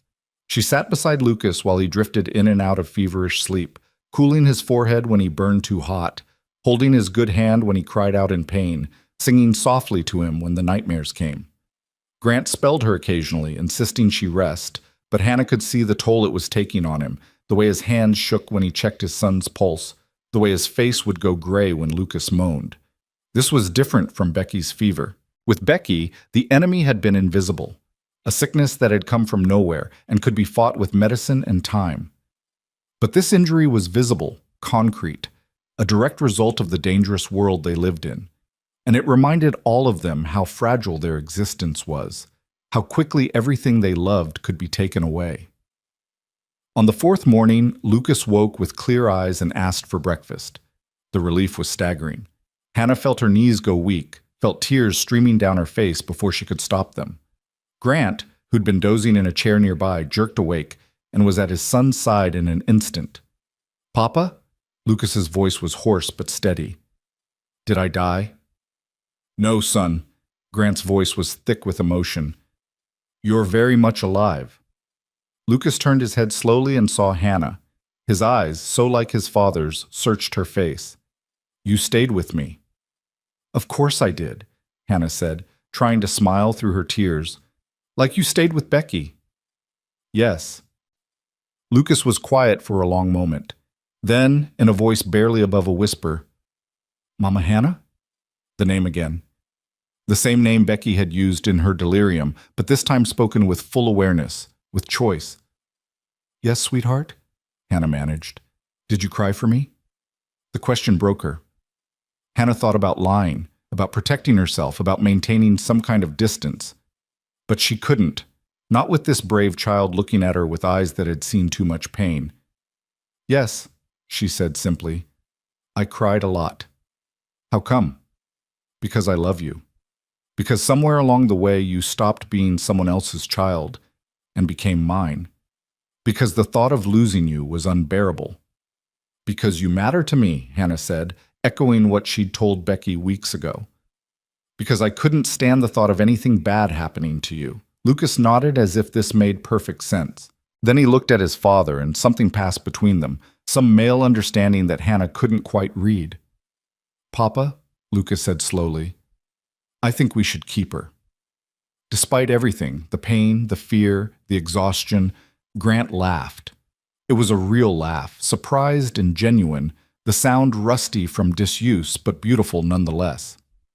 "I think you're right, son," he said. "I think we should definitely keep her." And just like that, something settled. Some question that had been hanging over the household since Hannah first arrived was answered. She wasn't leaving. They weren't letting her go. Whatever this was, this strange, broken, healing family, it was real. As Lucas recovered over the following days, growing stronger and more restless with each passing hour, Hannah found herself thinking about the wildflower field, about Grant's wife resting there, about the promise of spring, about the way grief and hope could exist in the same space. One evening, after the children were asleep and Lucas was propped up in bed reading with his good arm, Grant found Hannah on the porch. She was standing in the cold watching the stars, still wearing the pearl necklace he'd given her. She wore it every day now, a talisman, a reminder that she belonged. "Can't sleep?" he asked, coming to stand beside her. "Too much on my mind," Hannah admitted. They stood in companionable silence for a while, close enough that their shoulders almost touched, but not quite. The space between them felt charged with possibility. "I've been thinking about the field," Grant said finally. "The wildflowers." Hannah turned to look at him. "Yes?" "When they bloom, when spring really comes, I'd like to take you there, show you the place, if you still want to see it." "I do want to see it," Hannah said softly. Grant nodded, his gaze still fixed on the stars. "I need to tell you something. Something I should have said weeks ago." Hannah waited, her heart picking up speed. "When my wife died, I thought I died too. Not literally, but all the parts of me that knew how to be happy, how to hope, how to believe in anything good, they just stopped working. And for almost a year, I've been going through the motions, trying to survive for the children's sake, but not really living." He paused, and when he spoke again, his voice was raw with honesty. You changed that. You came into this house and you brought something with you, warmth or light, or I don't know what to call it. But suddenly I can breathe again. Suddenly I want to wake up in the morning. Suddenly I can imagine a future that's not just endless gray. Hannah felt her throat tighten. Grant, I'm not saying I love you, he continued quickly. I'm not sure I know how to love anyone that way anymore, but I'm saying I care. I'm saying you matter. I'm saying that somewhere along the way you stopped being the woman I bought and became the woman I... He stopped, searching for words.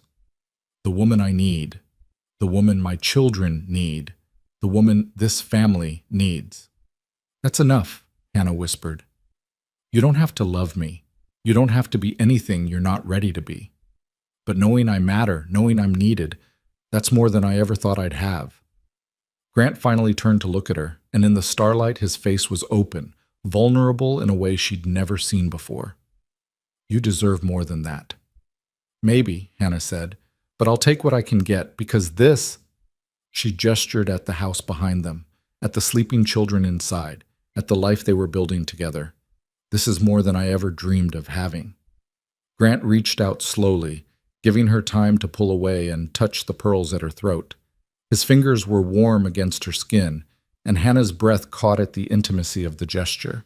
These look right on you, he said quietly, like they were always meant to be yours. Your mother would have wanted them to go to your wife, Hannah pointed out. You are my wife, Grant said, and the words hung between them, weighted with meaning. Maybe not in the way I planned, maybe not in the way either of us expected, but you're here, you're staying, you're raising my children and running my house and holding this family together. If that's not a wife, I don't know what is. Hannah felt tears prick her eyes. There's no love in it yet. Yet, Grant echoed, and there was something in his voice, hope maybe, or possibility. But there's care, there's respect, there's gratitude, there's need. Maybe love can grow from that if we give it time. Maybe it can, Hannah agreed. They stood there on the porch as the night deepened around them, not touching except for Grant's fingers still resting against the pearls at Hannah's throat, and Hannah thought about how far she'd come from that snowy night when she'd climbed into a stranger's wagon. How impossible it would have seemed then that she'd be standing here now, wearing a dead woman's necklace and being told she mattered, being told she was needed, being told there might be love waiting somewhere in the future if they were patient enough to find it. Thank you, she said quietly, for telling me, for being honest. Grant's hand dropped from her throat and he stepped back, putting careful distance between them again. We should get inside. It's cold. They went inside together and Grant locked the door behind them. A nightly ritual that Hannah had learned meant safety, meant home, meant another day survived and another night of rest earned. Before they parted to their separate rooms, Grant paused and looked at her one more time. Hannah? Yes? When spring comes, when we go to the wildflower field, I'd like it if you'd stand beside me, not as my housekeeper, not as someone I bought, but as someone who belongs there. Hannah understood what he was asking, what he was offering. I'd be honored. Grant nodded once, sharp and final, then disappeared into his room. And Hannah went to hers, touching the pearls at her throat and thinking about wildflowers and spring and the slow, careful way that broken people learn to heal. In Lucas's room, the boy was still awake, his arm in its splint resting across his chest. When Hannah looked in to check on him, he smiled, a real smile, open and unguarded. Good night, Mama Hannah, he said. And Hannah, who'd spent 18 years being unwanted and another few months being uncertain, smiled back and said, Good night, sweetheart. I'll be right here if you need me. I know, Lucas said. You always are. Simple words, but they held a truth that Hannah wrapped around herself like armor as she finally lay down to sleep. She was here. She was needed. She was becoming loved. And maybe that was the bravest thing of all. Not surviving what life threw at you, but daring to believe you deserved the good things when they finally came. Spring came slowly to Wyoming that year, as if the land itself was reluctant to let go of winter's grip. But it came nonetheless. First in small signs that only those who'd survived the brutal cold could truly appreciate. The icicles that had hung from the eaves began to drip at midday. The snow started to melt in patches, revealing brown grass underneath that would soon turn green, and the air, while still cold, carried a different quality, something softer, something that whispered of possibility. Lucas was healing well, his arms still splinted but his spirits high. He'd taken to following Hannah around the house like a shadow, asking questions about everything she did, offering to help with his good hand, calling her Mama Hannah with an ease that suggested he'd been doing it his whole life. Jonah had started leaving small gifts on Hannah's pillow, pressed flowers, smooth stones from the creek, a drawing of the family that included Hannah standing next to Grant with all 3 children clustered around them. And Becky had taken to crawling into Hannah's lap whenever she was sitting still, as if she needed the physical reassurance that this woman who'd saved her was real and permanent. Grant watched all of this with an expression Hannah couldn't quite read, something that looked like relief mixed with regret, gratitude mixed with grief. They were careful around each other in those weeks after their conversation on the porch, polite and considerate, neither willing to push for more than the other was ready to give. But there was a new awareness between them, a heightened consciousness of each other's presence that made Hannah's skin prickle whenever Grant entered a room. It was late March when the wildflowers first appeared. Jonah saw them from the kitchen window and let out a cry of delight that brought everyone running. "The flowers! Papa, the flowers are coming!"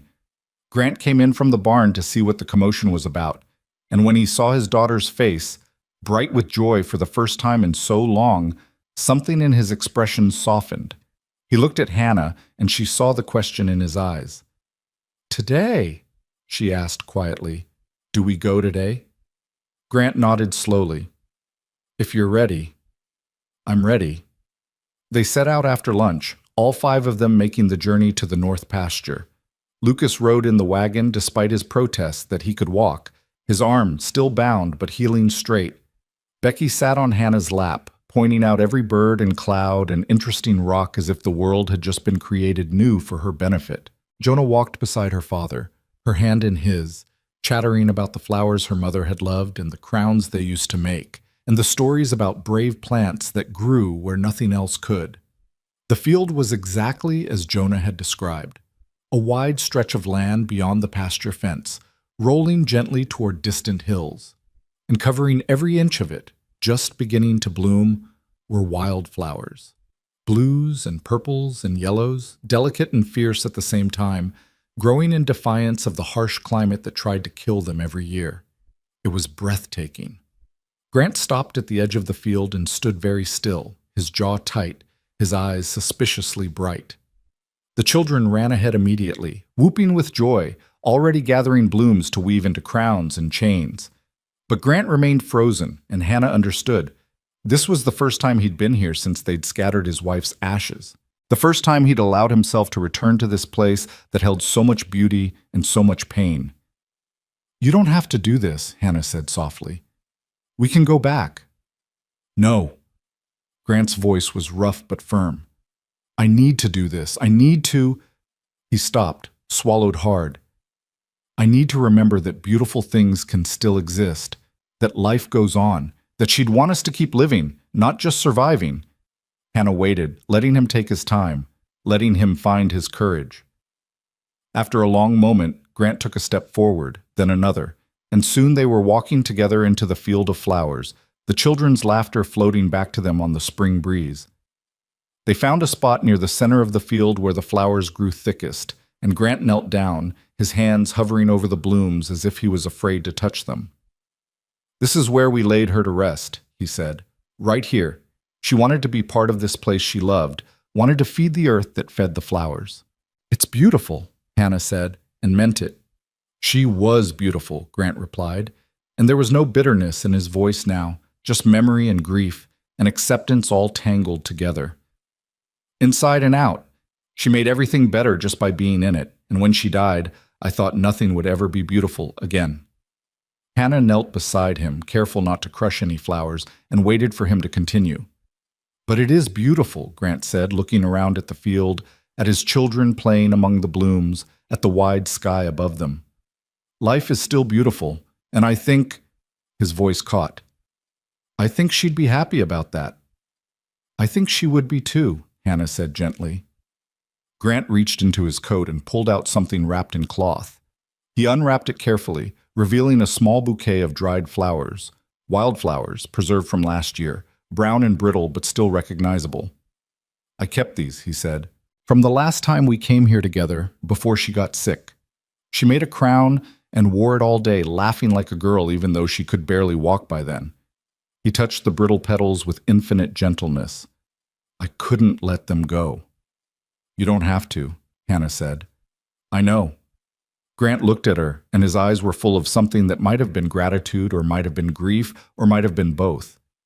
"But I want to. I want to put them back. Let them return to the earth. Let them become part of this place like she is." He paused. "Will you help me?" Hannah felt tears prick her eyes. "Of course." Together they dug a small hole in the earth, careful not to disturb the growing flowers around them. Grant placed the dried bouquet in the hollow, and Hannah covered it with soil, patting it down gently. It was a burial of sorts, a letting go, a way of saying goodbye to the physical remnants while keeping the memory alive. When it was done, Grant sat back on his heels and was quiet for a long time.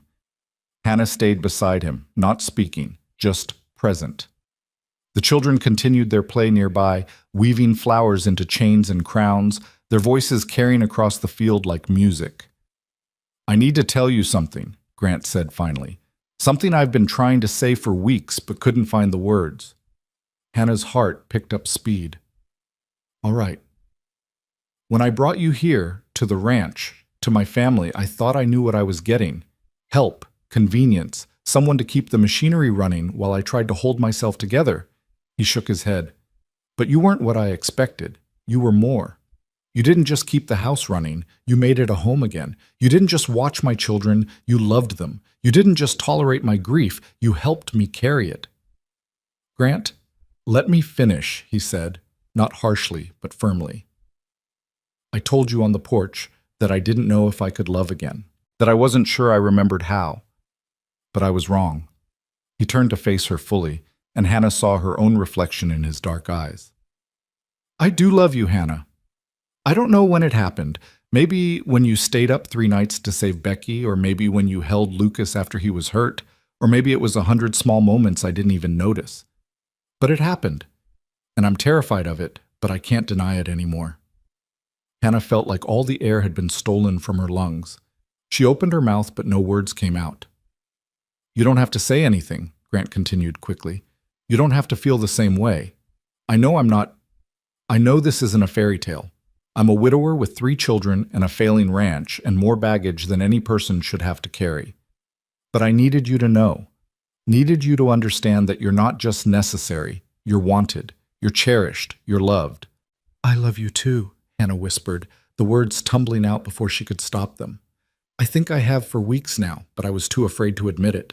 Afraid you'd see me as trying to replace her. Afraid the children would hate me for it. Afraid I was fooling myself into thinking I could be more than what I was bought to be." Grant reached out and took her hand, lacing their fingers together the way he had that night on the porch. "You were never what you were bought to be. From the moment you arrived, you were becoming something else. Someone we needed. Someone we wanted. Someone we loved." Hannah felt tears streaming down her face, but for the first time in months, they were tears of joy rather than grief or fear or exhaustion. "What do we do now?" "Now?" Grant smiled, a real smile, full and genuine, the kind that transformed his whole face. "Now we live, we build, we choose each other every day and see where it takes us." "Papa, Mama Hannah!" Becky came running up, a crown of wildflowers crooked on her blonde hair. "Look what we made!" Jonah and Lucas were behind her, both wearing crowns of their own, their faces bright with happiness. They'd made extras too, one for Grant and one for Hannah, woven with care from the flowers that grew where their mother rested. "These are for you," Jonah said, suddenly shy. She placed one on Hannah's head with careful hands. "So you can be part of this. Part of us. Part of Mama's favorite place." Hannah couldn't speak.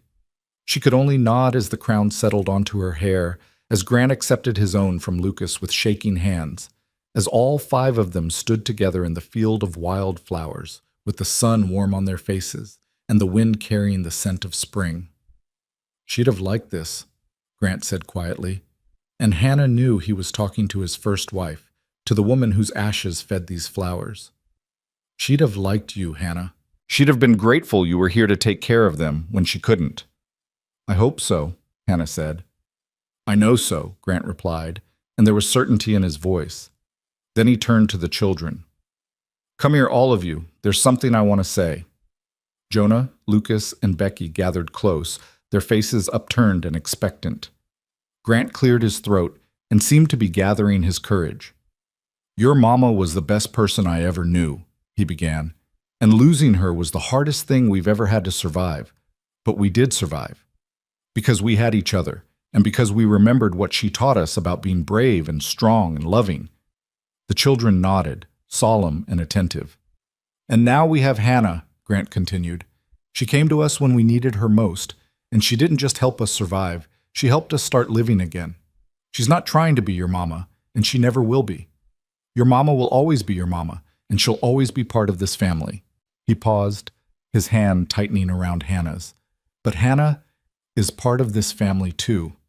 She's chosen us, and we've chosen her, and I want you all to know that she's going to stay, for good, if she'll have us." Hannah started, but Becky interrupted. "You're staying forever?" the little girl asked, her eyes wide. "Forever," Hannah confirmed. "And you'll be our mama? Our second mama?" Hannah looked at Grant, who nodded his encouragement. Then she looked at Jonah and Lucas, both of whom were watching her with expressions that begged her to say yes, to make it official, to stop being temporary. "Yes," Hannah said, "if that's what you want, I'll be your second mama. I'll love you and care for you and be here for you as long as you need me." "Which is forever," Becky announced with the absolute certainty of a child. "Which is forever," Hannah agreed, laughing through her tears. What happened next felt inevitable, like something that had been building since the moment Hannah first stepped into the Mercer house.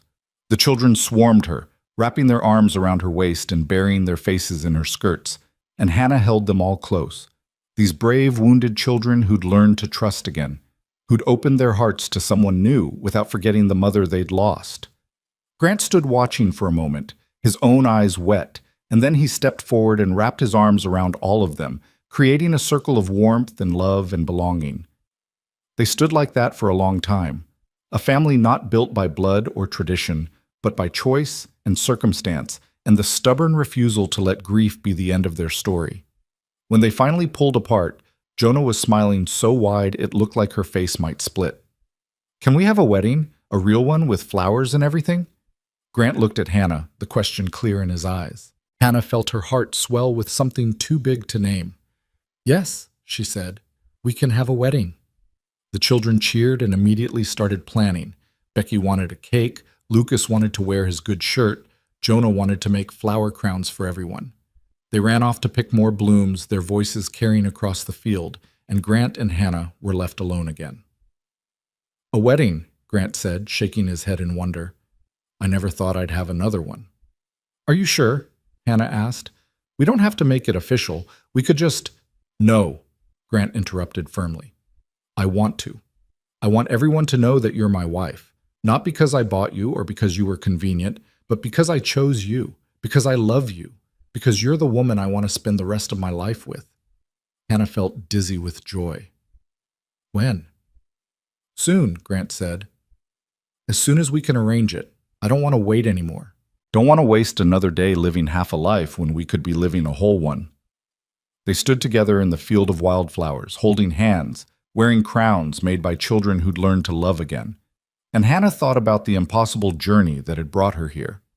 From being sold by an uncle who saw her as a burden, to being bought by a stranger who needed help, to becoming something she'd never imagined possible, loved, wanted, chosen. The wedding was held 3 weeks later on a Sunday afternoon beneath a crooked oak tree that stood at the edge of the wildflower field. It was small, just the family, a handful of neighbors who'd heard the news and wanted to witness it, and the minister from town who'd married Grant to his first wife and seemed moved to be marrying him again. Hannah wore her best dress, cleaned and mended until it looked almost new, with the pearl necklace at her throat and wildflowers woven into her hair. Grant wore his Sunday suit, brushed clean of dust, his hair still damp from washing, his face shaved smooth.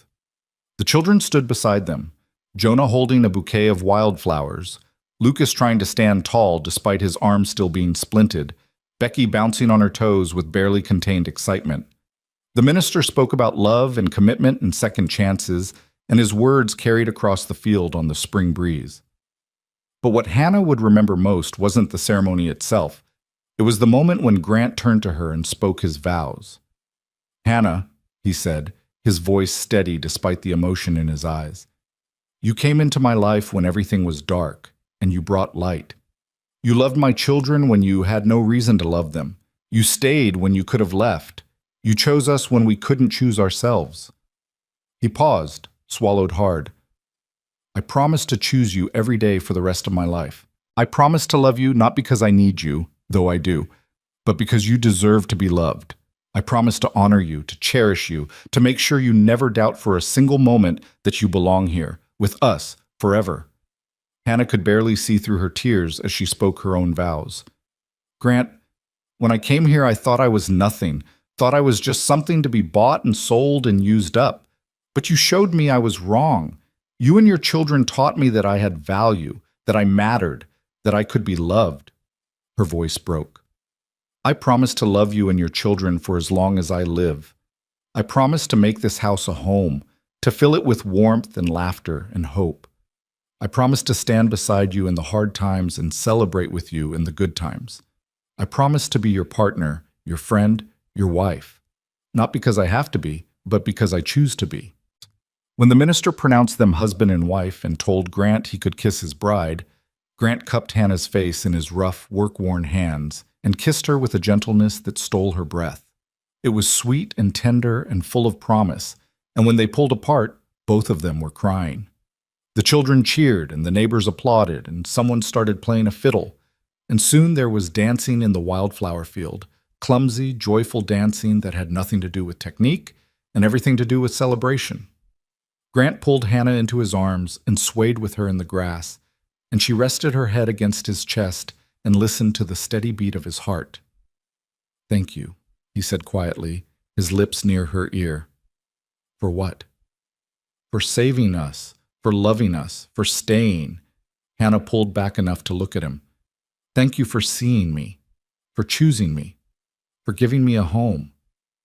"You gave us a home," Grant corrected. "We were just living in a house until you arrived." They danced until the sun started to set, painting the sky in shades of gold and pink and purple. The children ran through the flowers until they collapsed, exhausted and happy. The neighbors eventually said their goodbyes and headed back to their own farms. And finally, it was just the five of them again, Grant and Hannah and three children who'd learned that love could grow in the spaces left by loss. As they packed up to head home, Jonah paused at the spot where they'd buried the dried flowers, where Grant's first wife rested. She knelt down and placed a fresh wildflower crown on the grass. "Thank you, Mama," she whispered, "for sending us Hannah, for making sure we'd be okay." Hannah's throat tightened, but Grant squeezed her hand and she understood. This wasn't rejection or replacement. This was a child making peace with the past while embracing the future. This was love that expanded rather than divided, that honored what had been while celebrating what was. They rode home as the stars began to appear, the wagon creaking with familiar sounds, the children drowsy and content.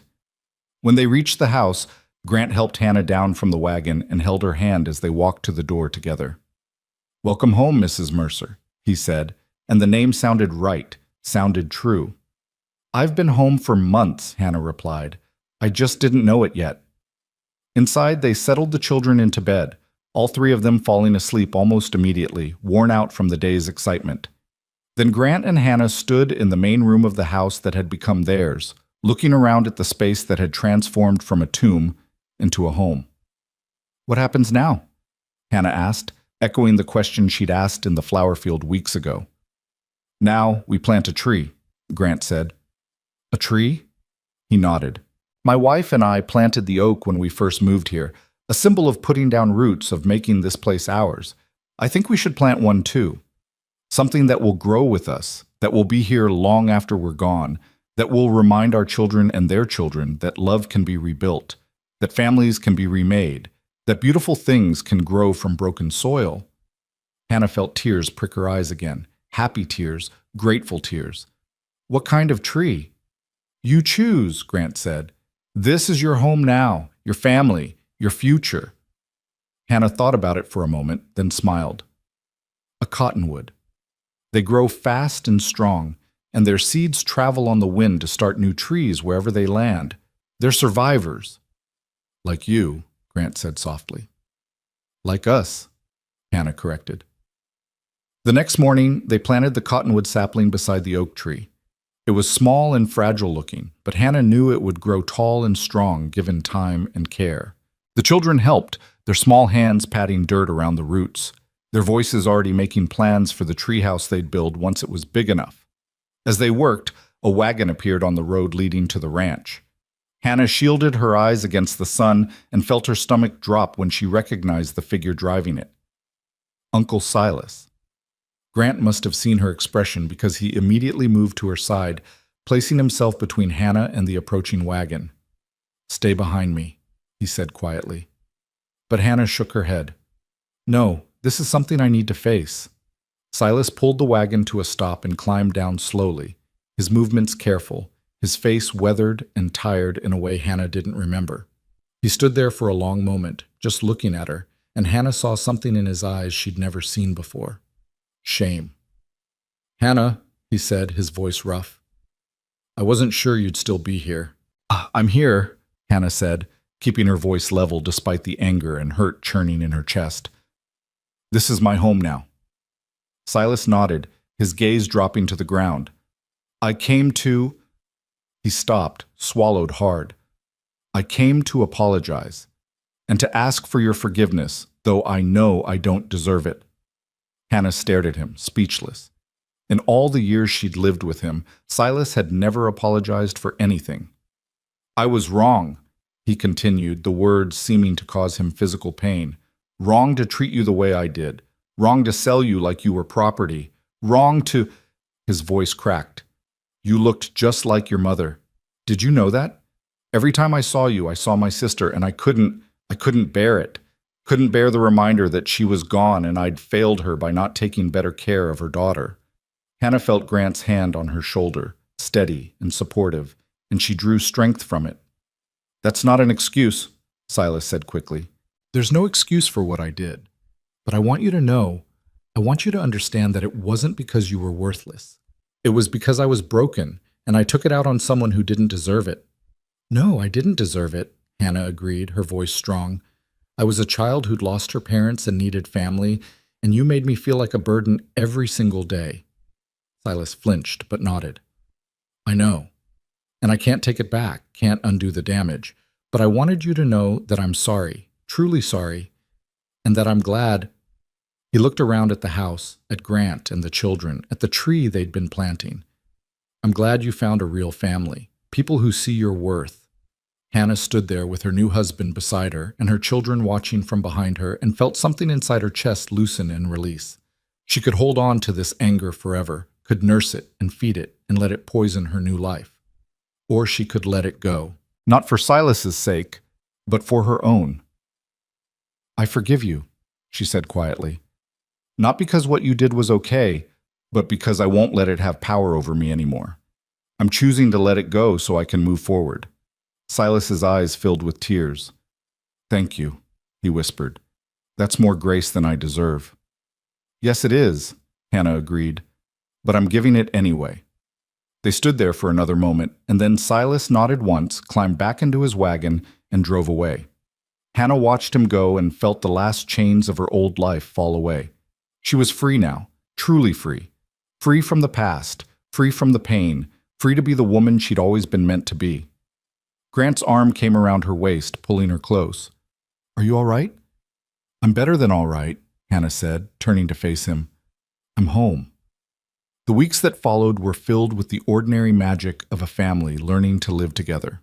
There were arguments and frustrations, moments of grief that still ambushed them without warning, days when the ghosts of the past felt too present and the weight of survival felt too heavy.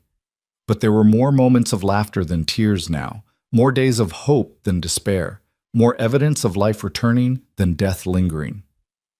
Lucas's arm healed and came out of its splint, and he celebrated by climbing every tree on the property. Jonah continued her lessons and proved to have a gift for reading, devouring every book they owned, and begging for more.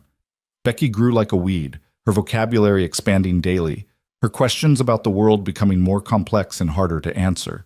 And Grant learned to smile again, to laugh without guilt, to hold Hannah's hand in daylight without feeling like he was betraying a memory. He told stories about his first wife sometimes, keeping her alive in the children's hearts, and Hannah listened and added her own observations, helping the children understand that they could love both mothers without choosing between them. On a warm day in early June, Hannah stood in the wildflower field with her hand on her belly, feeling the first flutters of new life growing inside her. She hadn't told Grant yet, had only just become certain herself. But she knew. A child. Their child. A symbol of the family they'd built from broken pieces. She heard footsteps behind her and turned to find Grant approaching, his expression curious. "You've been standing here for 20 minutes. Everything all right?" Hannah smiled and took his hand, placing it on her still flat stomach. "We're going to have a baby." Grant went very still. His eyes widened, his mouth opened, and for a moment no sound came out. Then he pulled her into his arms and held her so tight she could barely breathe, and she felt his shoulders shaking with emotion. "A baby," he whispered against her hair. "Our baby." "Our baby," Hannah confirmed. "A new life, a new beginning." When Grant pulled back, his face was wet with tears, but he was smiling, that full, genuine smile that transformed him completely. "Another Mercer," he said in wonder. "Another child to love." "Are you happy?" Hannah asked, suddenly nervous. "Happy?" Grant laughed, the sound joyful and free. "Hannah, I'm beyond happy. I'm grateful. I'm blessed. He stopped, cupped her face in his hands. "I'm so in love with you, it terrifies me sometimes." "Good," Hannah said, grinning, "because I'm terrified too, and I figure as long as we're scared together, we'll be all right." They told the children that night at dinner, and the reaction was everything Hannah could have hoped for.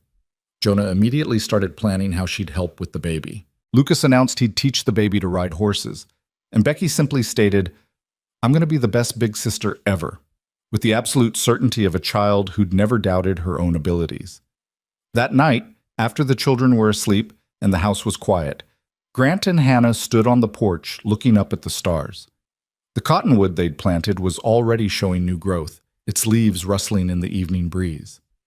"Do you ever think about that first night?" Grant asked. "When I brought you here through the storm?" "All the time," Hannah admitted. "I was so scared, so certain I was just trading one kind of misery for another." "And now?" Hannah leaned into him, fitting perfectly against his side. "Now I know that sometimes the worst moments of our lives are actually the beginning of the best moments. That storm brought me here. To you, to them, to this life I never knew I could have." "It brought you home," Grant said softly. "Yes," Hannah agreed. "It brought me home." They stood together as the stars wheeled overhead and the wind carried the scent of wildflowers from the distant field. Inside the house, 3 children slept peacefully, their nightmares held at bay by the knowledge that they were loved and safe. And in Hannah's womb, a new life was beginning, a child who would grow up knowing only love, only security, only the certainty that they were wanted. Under the wide Wyoming sky, the Mercer family had learned to live again. They'd taken their grief and their fear and their brokenness and had forged something new from it, something stronger, something that would last. Hannah had come to them as property, as something bought and sold, but she'd become something infinitely more precious. She'd become the heart of a home that had learned to beat again. She'd become the warmth that melted frozen places. She'd become the proof that love could grow in the spaces left by loss. She hadn't been bought after all. She'd been chosen, and she had chosen them right back. And in the end, that choosing, that deliberate, brave, terrifying decision to love and be loved, was what saved them all. The story of Hannah Lee Mercer would be told for generations in that part of Wyoming. The girl who came in winter and brought spring with her. The woman who loved children who weren't hers as fiercely as if they were. The wife who stood in a field of wildflowers and made vows that honored both the past and the future. But Hannah herself never thought of her life as a story. She thought of it as a gift, one she'd almost missed, one she'd almost been too broken to accept, one she was grateful for every single day. And when her daughter was born in late winter, a healthy girl with Hannah's eyes and Grant's stubborn jaw, they named her Hope, because that's what Hannah had brought to the Mercer Ranch. Hope and love, and the courage to believe that broken things could be beautiful again.